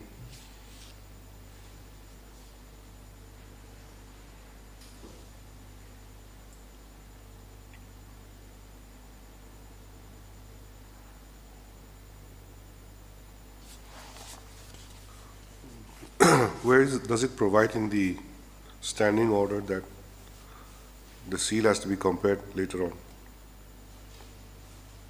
Once the report is ready. With regards to that, particularly, I don't believe, my lord, it is specifically written in the standing order, but that is the practice that has been done in the learned trial courts, my lord, to my humble understanding. Okay. Then what is your next point? The next point is also with regards to another two discrepancies which pertain to the standing order, my lord. If I may take you to page number 54 of this paper, my memo of appeal, which is also the continuance of the standing order. Is my lord on the page? Yes. If I may read 3.4 and 3.6. Yes. The seizing officer, after obtaining an acknowledgement for such deposit in the format Annexure 1, shall hand acknowledgement over such to the investigating officer of the case along with the case dossiers for further proceedings. 3.6. The go-down in charge is required to maintain a register wherein entries of receipts should be made as per format at Annexure 2. So 2 annexures are there, my lord. In 3.4 is basically what we know as a go-down receipt. So according to the mandate of the standing order, this has to be produced to the case investigating officer. For ready reference, my lord, if I may take you to page number 59, my lord, of the memo of appeal. The annexure 1 is there. 59, yes. 59, so it is called go-down receipt. This is what has been particularly prescribed in 3.4 of the standing order, my lord. Yes. And accordingly, my lord, in 3.6 says a go-down register has to be maintained as per format of Annexure 2. Annexure 2 is on the next page, my lord, is on the last second page, page 60. This is also known as the go-down register. These 2 forms, particularly forms, as mandated by the standing order, has to be present, my lord. However, all of the mandate that has been provided by the standing order and all of these requirements which the standing order laid down, they have not been complied with. And the Annexure 1 and 2, which are also the go-down receipts and the go-down registers, they have never been produced before the letter trial court, and they have never been exhibited before the letter trial court, my lord.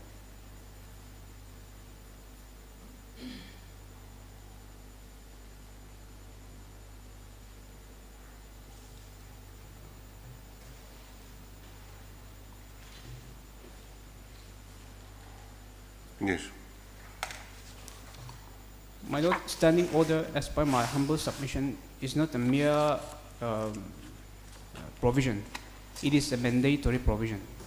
And the Supreme Court, time and time again, have laid down that this standing order, which has been made under Section 52 of the NDNPS Act, is a mandatory provision, which means it requires to be followed with. Where's the authority?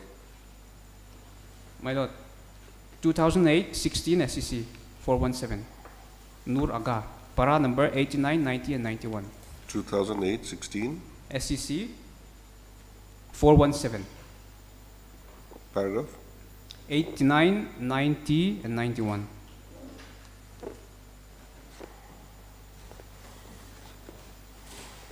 And, my lord, with regards to standing order 2023,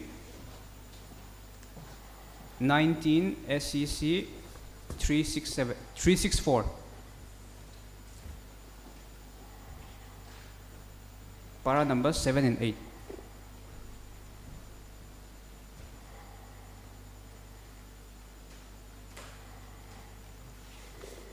Let's leave it there. This 2008-16 was regarding what? 2008-16 was regarding the mandatory provision of the standing order, my lord. It says it should be mandatorily followed. So both these judgments are on that point only. Yes, my lord. 2008 and 2023. Yes, my lord. 2008 is Nur Aga case, my lord. And 2023 case is Mangilal. If your lordship requires, I can read this out, but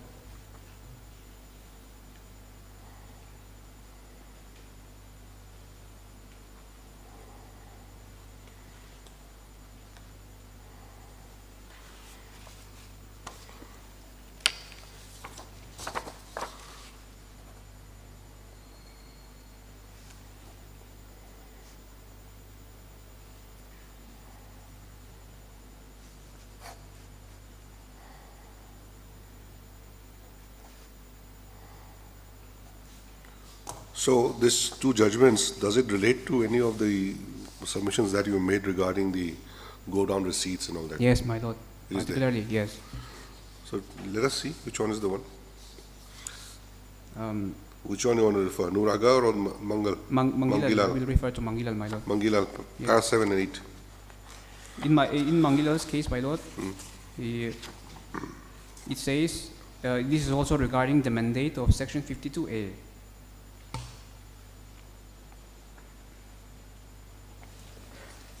Para 7,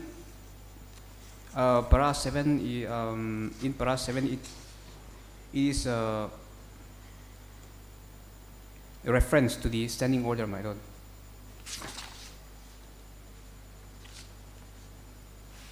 And para 8, if I may just read, my lord, para 8.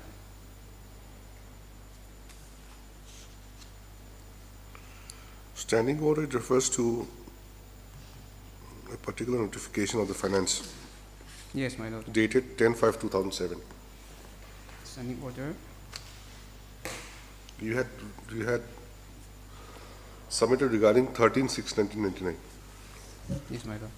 Standing order pertains to 13 June 1999, yes.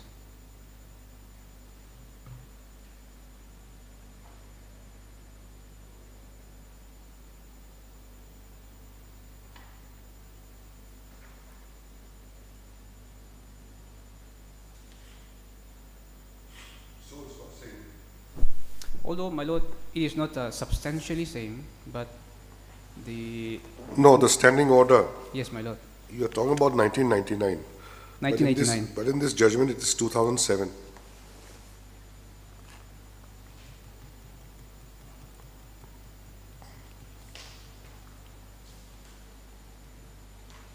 Anyways, my lord, what I would like to... Let us see the rules again. Rules has come into force in December. And the NPS rules, my lord, yes.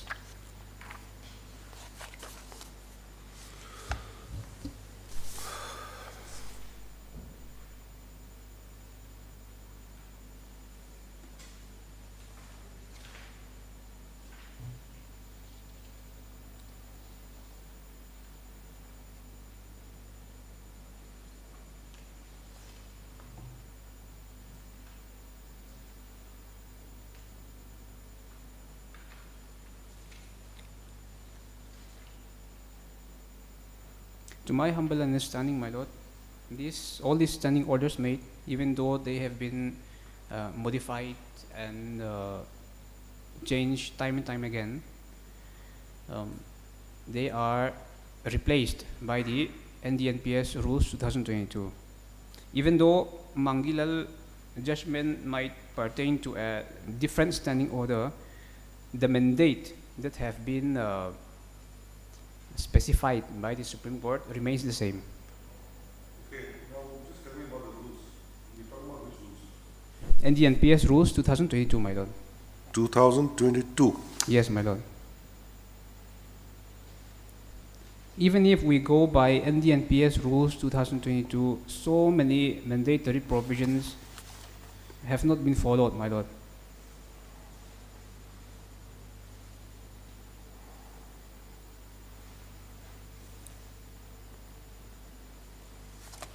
Do we have an NDNPS rules? 2022. 2022.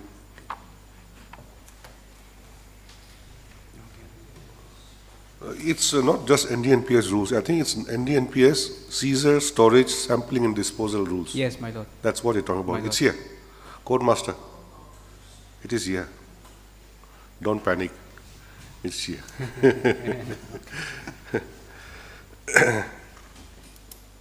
So, these rules came into force on the date of publication in the official gazette.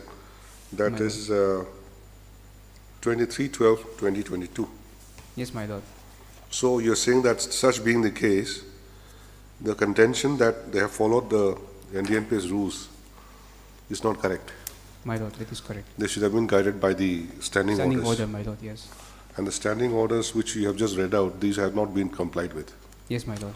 And in relation to that, you have relied upon these judgments, Mangilal. Yes, my lord.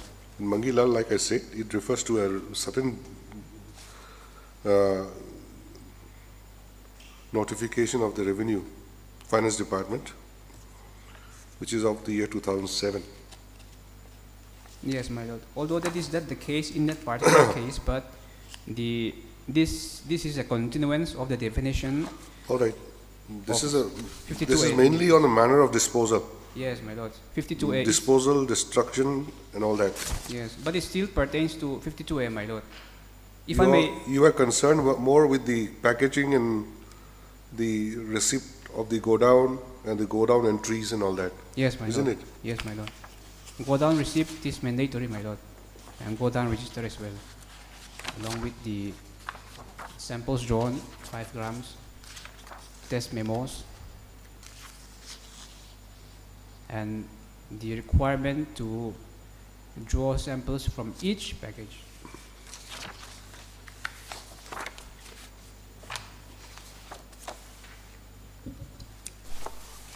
In Mangilal's case, I think I can provide a better picture, my lord, if I may just read this relevant portion of Mangilal's case, my lord.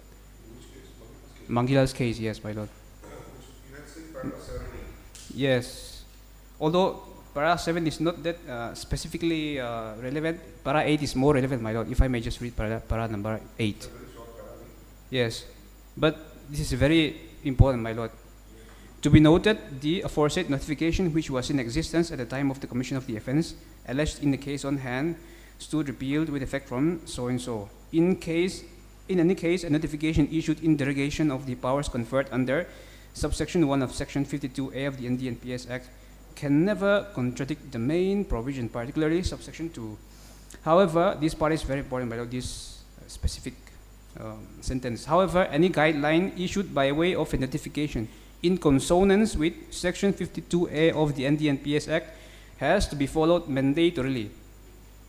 The word mandatorily has been used, my lord. Even in Nur Aga's case.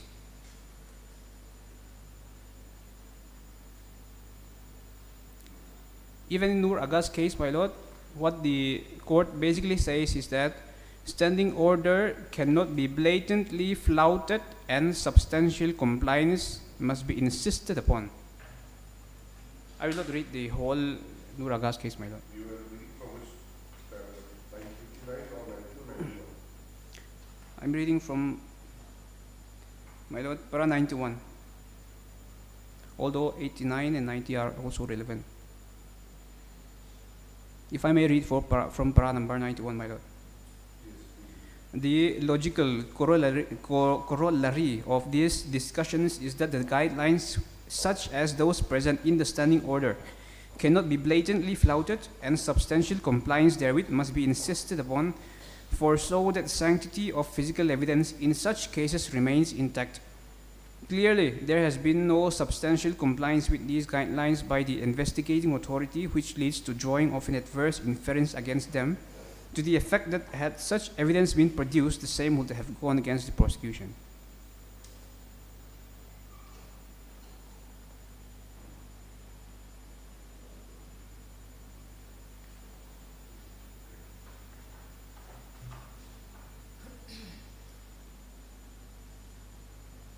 My lord, therefore, my humble submission is that as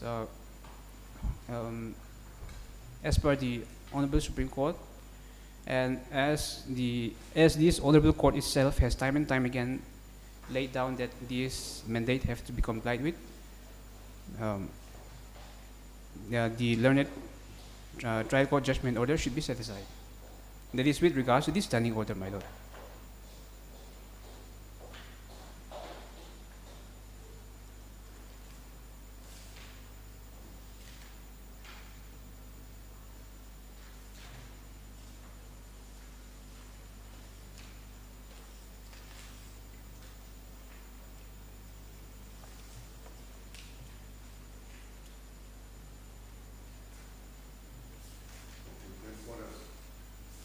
Then, my lord,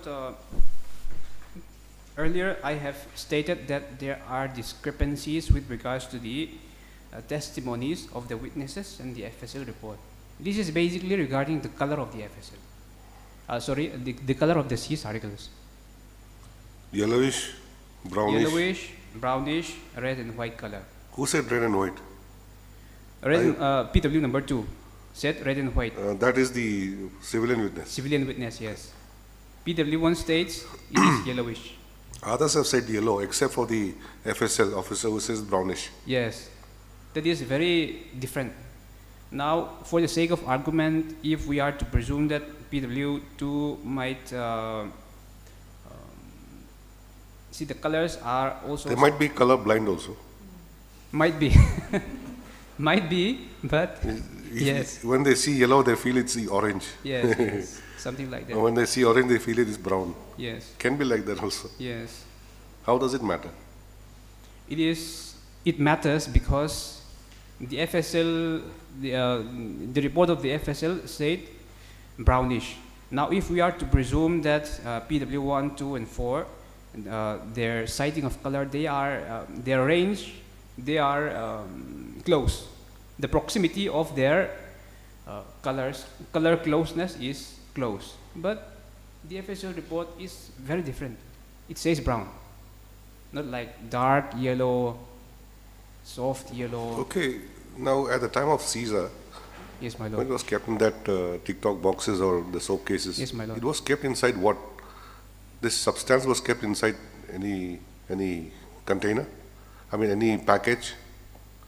To my information, it was kept in a soap case and TikTok box. Tic-tac box. Those are the outer covers. What about is there any inner cover? Inner cover. They cannot be kept exposed like that, I think. Yes, my lord. It must be kept in something. It is kept in a polythene bag, my lord. Polythene? Yes, my lord. Okay. You have read the standing orders and what not, wherein it was quite specific. Yes, my lord. When you take samples, it has to be kept in certain polythene, or what do you call it, plastic container. Separate, yes, my lord. By which, it'll prevent the exposure of the material. Yes, exposure and tampering, yes. Tampering and exposure of the material. So these are the things. Yes, my and lord. I think there are few judgments also which says that, you see, once it's exposed, then it may be different. The texture of the material may be different, and at some instance it may evaporate also. Yes, my lord. So few grams here and there. Yes, my lord. Decimals here and there cannot be said to be fatal. But my those lord, are also there. Yes, my lord. That your lordship is very correct. However, my lord, the FSL, I completely accept the suggestion of your lordship. The color might alter or change due to change in weather or temperature or something else. But what is important in our case is that the FSL official, he should have stated that there is a possibility, there is a chance that these seized articles the color of these seized articles might alter or change due to change of weather or change of temperature or humidity. But no suggestion was made regarding that aspect, my lord. We cannot just draw, we cannot presume. Why should he clarify all that? Supposing somebody asked him, you said brown. No, it's not brown. We sent it to you when it was yellow color. Then he could have explained. Yes, my lord. Otherwise, on his own, why should he explain? I said brown.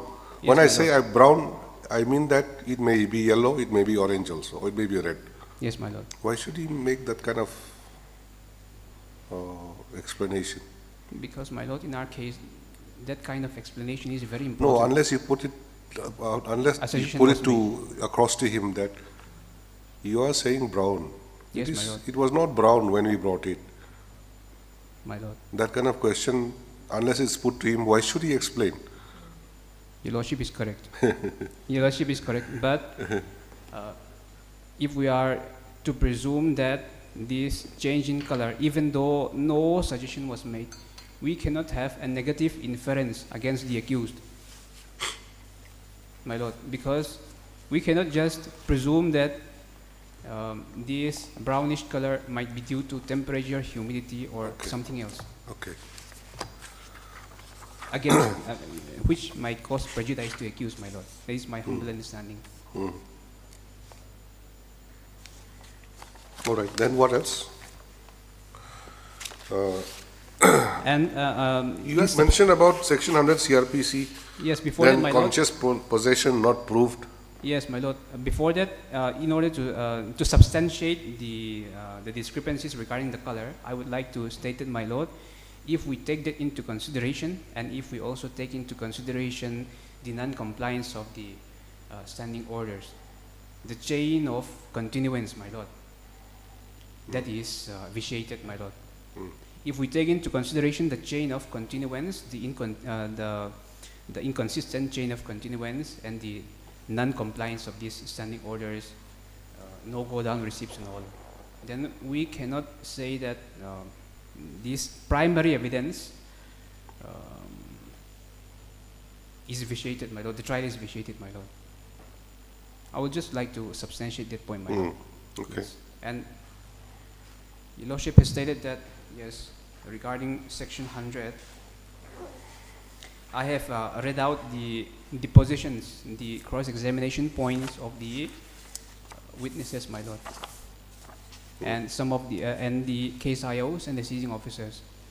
What is very, very apparent is that seizure and arrest was made even prior to the civilian witnesses being present on the place of occurrence, and that is a violation of section 100 of the CRPC, my lord. If I may read, my lord, section 100. Yes. Whenever any place liable to search or inspection under this chapter is closed, any person residing in or being in charge of such place shall, on demand of the officer or other officer executing the warrant and on production of the warrant, allow him free ingress thereto and afford all reasonable facilities for a search therein. The relevant portion is in subsection 4. Before making a search under this chapter, the officer, your lordship has got it? Yes.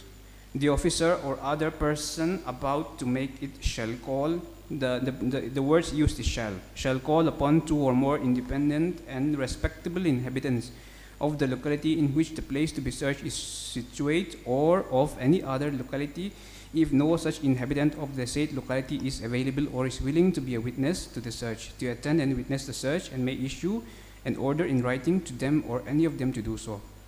The search shall be made in their presence, and a list of all things seized in the course of such search and of the places in which they are respectively found shall be prepared by such officer or other person and signed by such witnesses. But no person witnessing a search under this section shall be required to attend the court as a witness of the search unless specifically summoned by it. That is the relevant portion, my lord.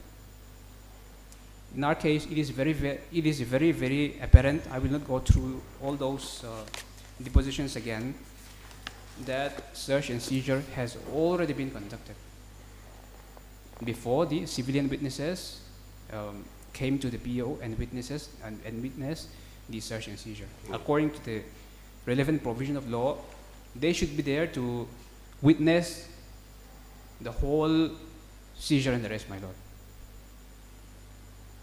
And the learned trial court have not considered this aspect, my lord. Okay.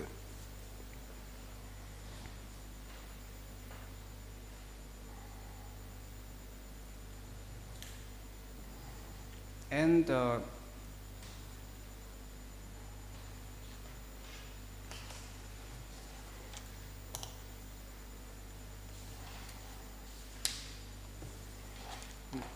That leaves only one point, yes, my lord. conscious possession. Yes, my lord. Conscious possession. Even though this is not a commercial quantity case, there, according to the NDNPS Act, there is a negative inference against me. However, although that is present, my lord, the prosecution has to first establish the foundational facts, my lord, according to my humble submission, my lord. And my mere presence in the place of occurrence does not mean that I have conscious possession, my lord. What about the TikTok box? Even though that is there, my lord, but section 50 has not been complied with, my lord. Oh, that is one thing, not complaints. But Yes, why do you my keep lord. it in your person? Do you keep something in your pocket which you don't know? According to me, no, my lord. Anybody can come and put in your pocket, you'll not know. It's very risky, isn't it? Especially if you travel in Southeast Asia. Yes, my lord. The penalty is death. Yes, You my carry some baggage, somebody plants something in your bag, you had it. Yes, my lord. Now, in your case, you say, okay, that they didn't ask you first. Do you want Yes, to be my searched before a gazetted officer or before a magistrate? Yes, my lord. They have Then to they can search. Without that, they could not have searched. my lord. That point I've got it. But now you say that conscious possession is not there. But then again, Yes, my lord. something has been removed from your person. Yes, my lord. That is correct. Then to say that I don't know from where it has come in my pocket is something which is difficult to digest. That allegation is doubtful, my lord, because if the civilian witnesses were present from the initial stage of seizure and arrest, my lord, I will not be making this submission. But since the civilian witnesses were also not present from the initial stage, and there is section 50 violation as well, then this vitiates the whole trial, my lord, against me. Okay. And So- I have yes, my lord. Were you on bail? I was on bail, my lord. You Yes, were on bail. that's correct. And conviction happened when? Sentence? Sentence order is dated 22/5/2024, my lord. 24. Yes, my lord. And one last, I will come to the end of my submission, my lord. Yes.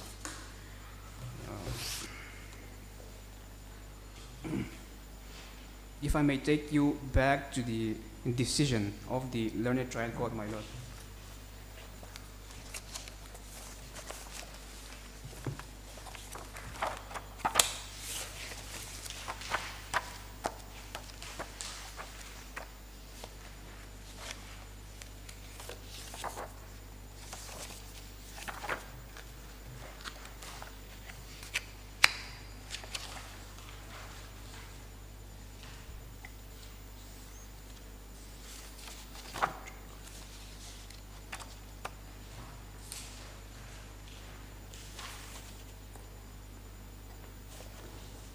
If I may read, my lord, the relevant portion which I would like to elaborate upon. Tell me the page number, paragraph number. In the paper book is page number 41, paragraph number 11.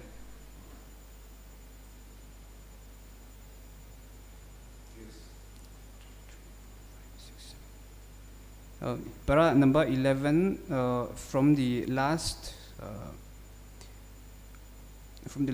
seventh line, my lord. The first part and second. In the first part and second part of seizure of heroin weighing altogether 149.97 was made in the immediate presence of the gazetted officer. In the present case, it was never disputed that the heroin were not recovered from the residence of the accused. The fact about seizure of heroin weighing grams of the so-and-so grams of the residence of the accused is proved beyond reasonable doubt by the prosecution. I have a problem with this, my lord, because the learned trial court says it was never disputed that the heroin was not recovered from my residence. Yes, although I might not have disputed that the heroin were not recovered from my residence, but the learned trial court should establish that I have conscious possession and control over the seized articles, my lord. And in my humble submission is that my mere presence in the place of occurrence is not sufficient to show that I have conscious possession. The learned trial court should have at least discussed this aspect, whether I have conscious possession or not, my lord. Just because I am present does not mean that I have conscious possession. With regards to that, my lord, I would like to make a submission with regards to a citation, my lord. It's 2010 SCC 257.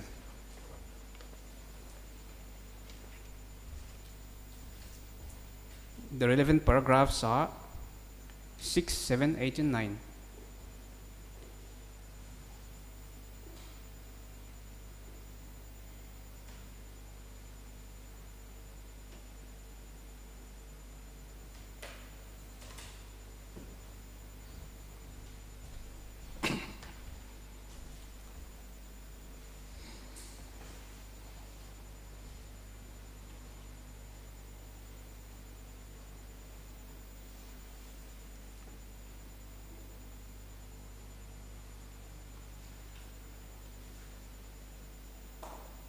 Your Lordship has got it. If I may read, my Lord. From para 6, we are unable to sustain the conviction of the offense under section 20b, read with section 29 of the Act, as for any one of the appellants on the strength of the aforesaid evidence. It is too insufficient to bring home the guilt of the appellants. It appears that the High Court put the burden on the appellants to explain as to how they were present in the room. This is what the High Court had observed.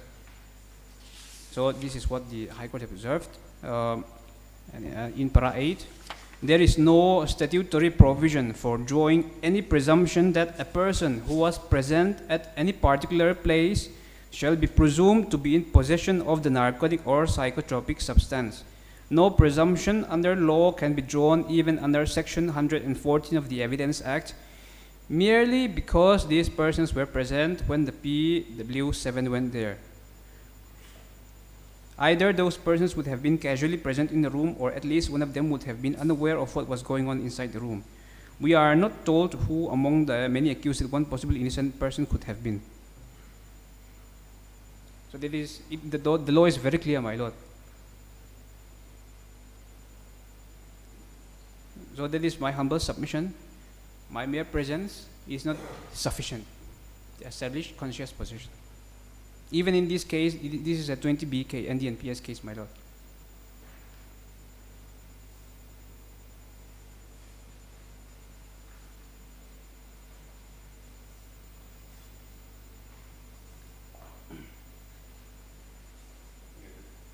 And the culmination of all those material provisions, my Lord,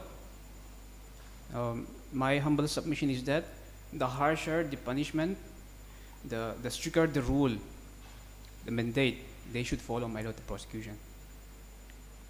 And with regards to that, I only have just one small submission, which is the last submission I will be making, my Lord. It's 1999. 1999 6 SCC 172. Para number 28. This is Baldev Singh's case, my Lord.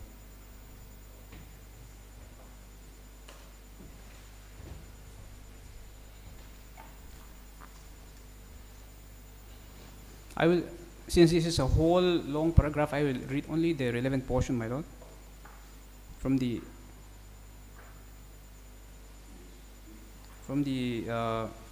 para number 28.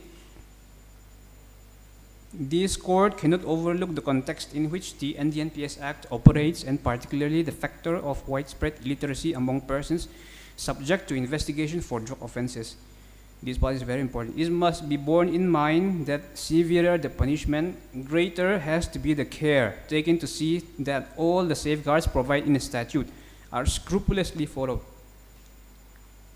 Scrupulously, the word, this particular word has been used, my Lord. So to summarize, my Lord, because of all the submissions which I have raised, conviction against me is not warranted, my Lord. The trial has been vitiated from the whole start, my Lord. And because of this reason, my Lord, the conviction against me should be set aside, my Lord. And, my Lord, in my alternative submission, my Lord, if this honorable court is not inclined to pass an acquittal order in favor of me, my Lord, then my humble alternative submission is that if my period of sentence, which I have already undergone, may be set off, if I may be convicted for set off, and the rest of the sentences go away, my lord. This is my humble submission, my lord. Deeply obliged. And my lord, if I may be required to rebut the learned submission of my learned friend.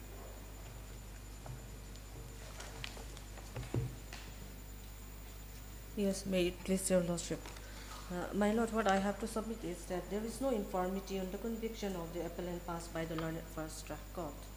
The prosecution has been able to establish a strong prima facie case against the appellant. So, my lord, in order to rebut the submission made by the learned counsel, I will make my submission point by point.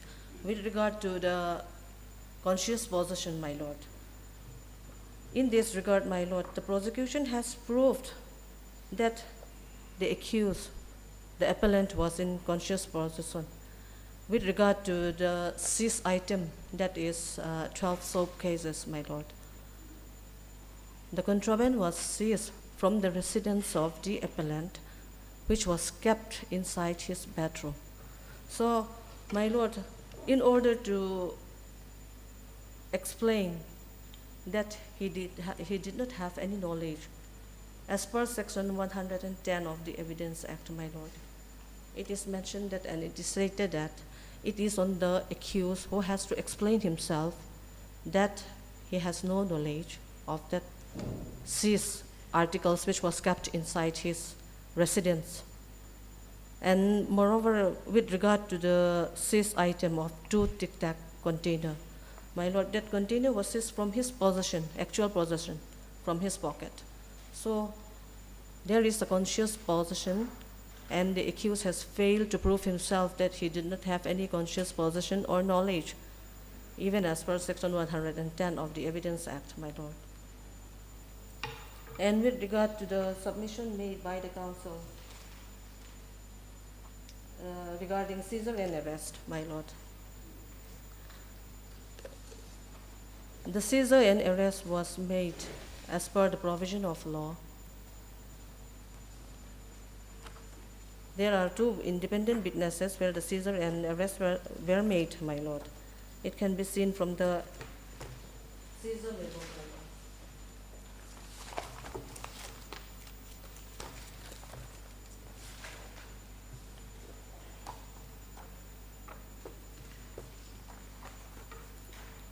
That is in page 78.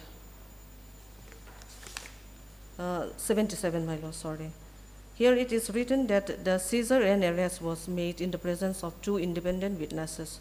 And my lord, the submission that the learned counsel has made, that the excise personnel has already been there in their house before the presence of the independent witnesses, that cannot be accepted, my lord. The excise personnel were inside the residence of the appellant. Of course, they detained the accused, and the seizure and arrest was made after the independent witnesses reached the place of occurrence, my lord. And it can be seen clearly that the seizure and arrest memo, in the seizure and arrest memo, it is stated that after the presence of independent civilian witnesses, the seizure and arrest were made. And with regard to the personal search, my lord, the search, the contention of the learned counsel cannot be accepted, my lord, because there is no evidence proving that a body search was conducted while examining the seizure officer, my lord. If I take you to page number 20, examination of the seizure officer, my lord. Paper book, page number 20.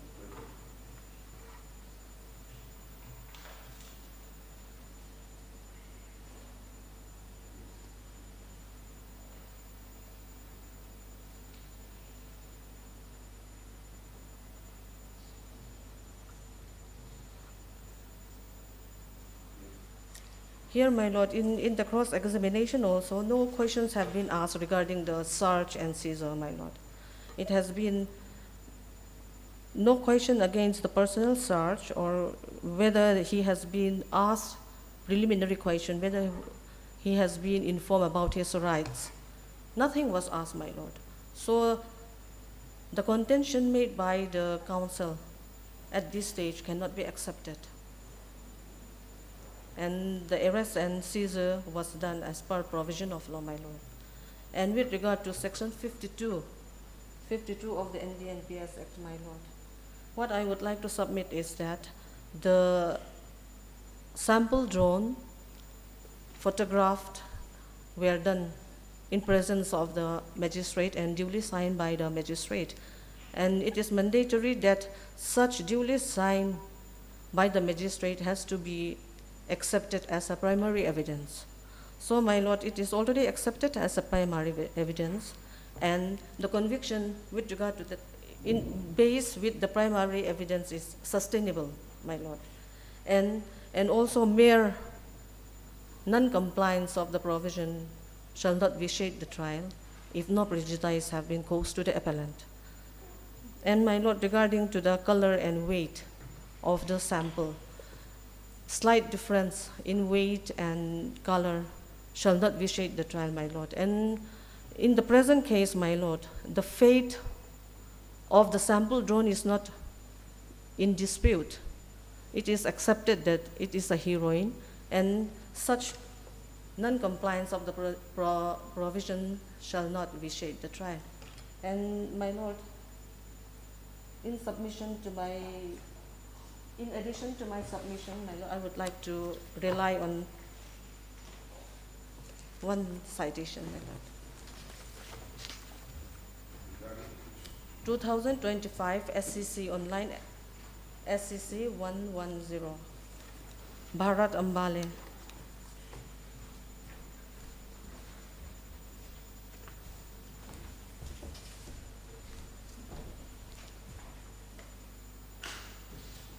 I have put a mark.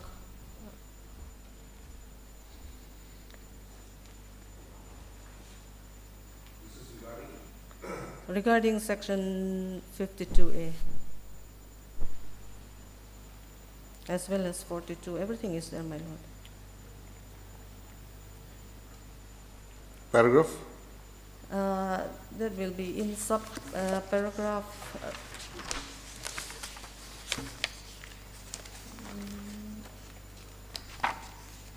I put a mark, my lord, that is in page 27. Okay. Subpara 39. Yes. If I may. The upshot of the above discussion may be summarized as under: the provision of NDPS Act are required to be interpreted keeping in mind the scheme, object, and purpose of the Act, as also the impact on the society as a whole.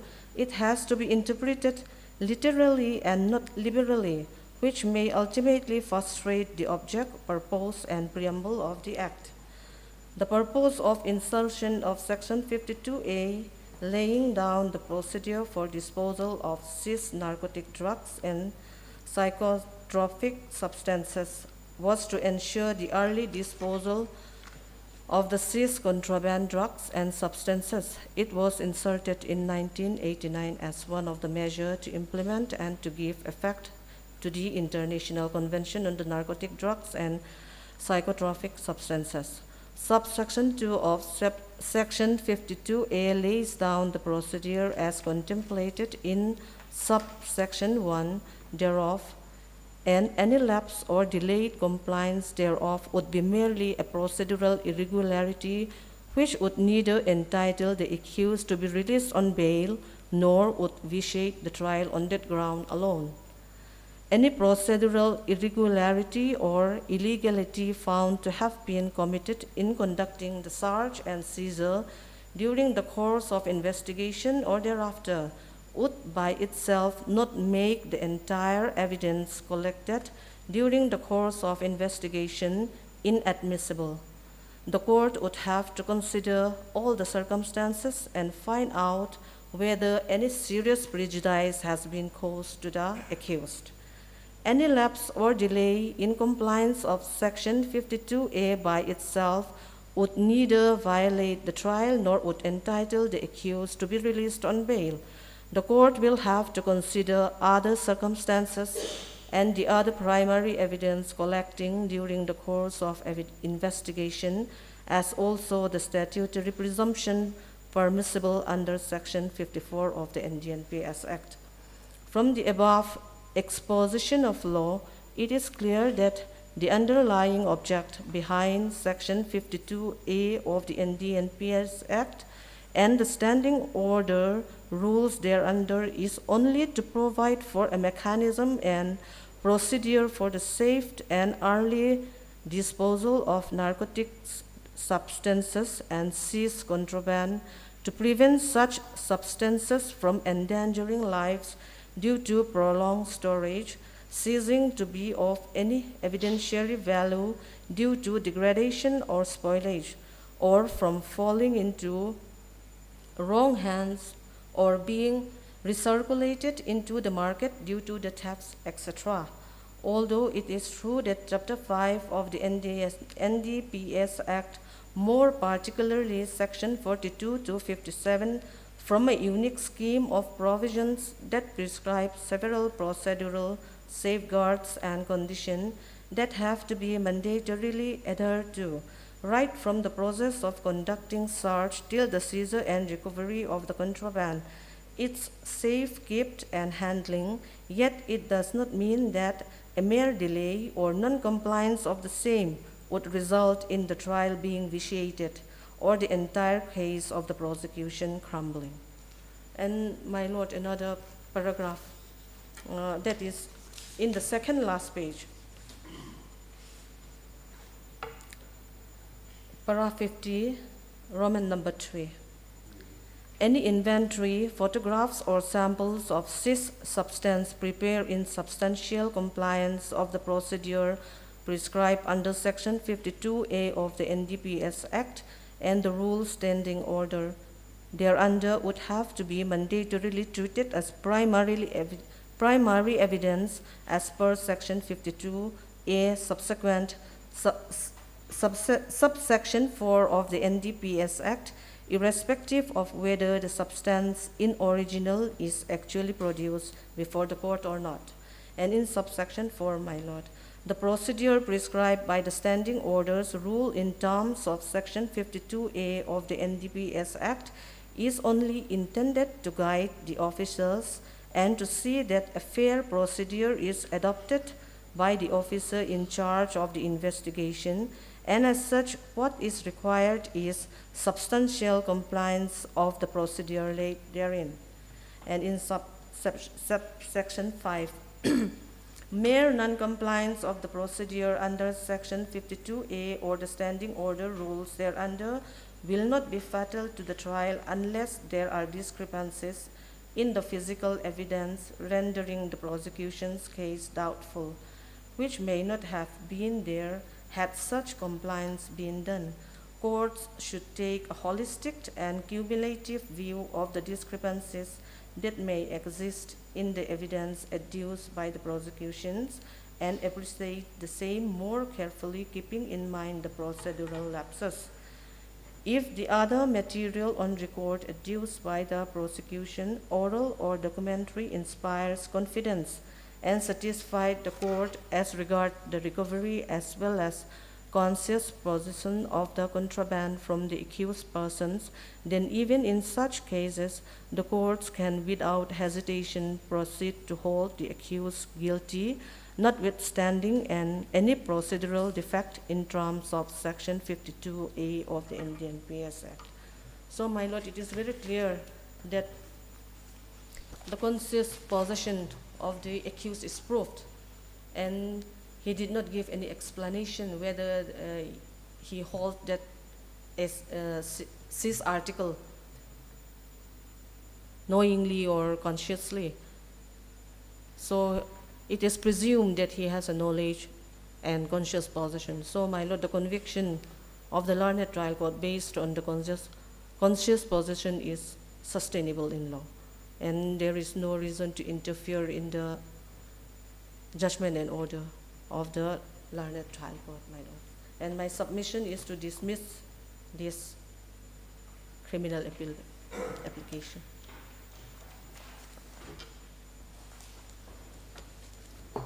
My lord, if I may kindly very shortly rebut.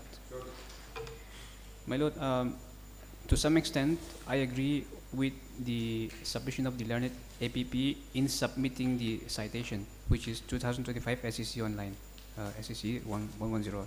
But on the reading of the judgment order, my Lord, these wordings are used. On that ground alone, not by itself, unless there are discrepancies.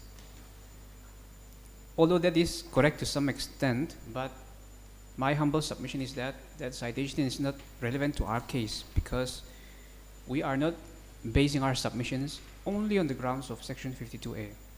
My Lord. We have stated very serious discrepancies, other discrepancies.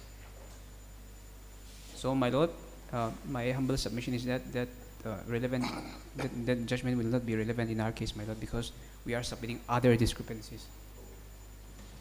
That is my humble submission, my Lord. Yes, my Deeply Lord. obliged. Only one submission. The citation which I have made, which I have placed before this court, this citation overruled all the citation placed by the learned counsel, my Lord. Even the Nur Aga citation, everything is overruled by this 2005 ruling. Discuss.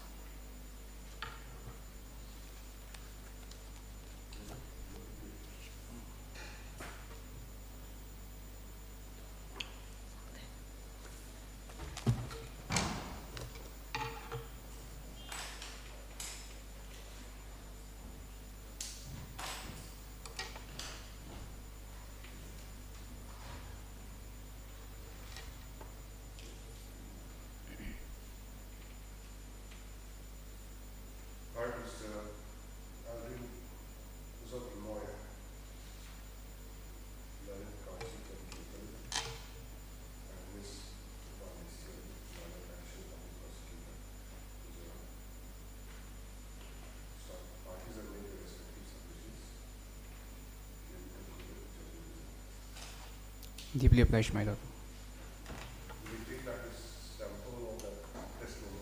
My Lord.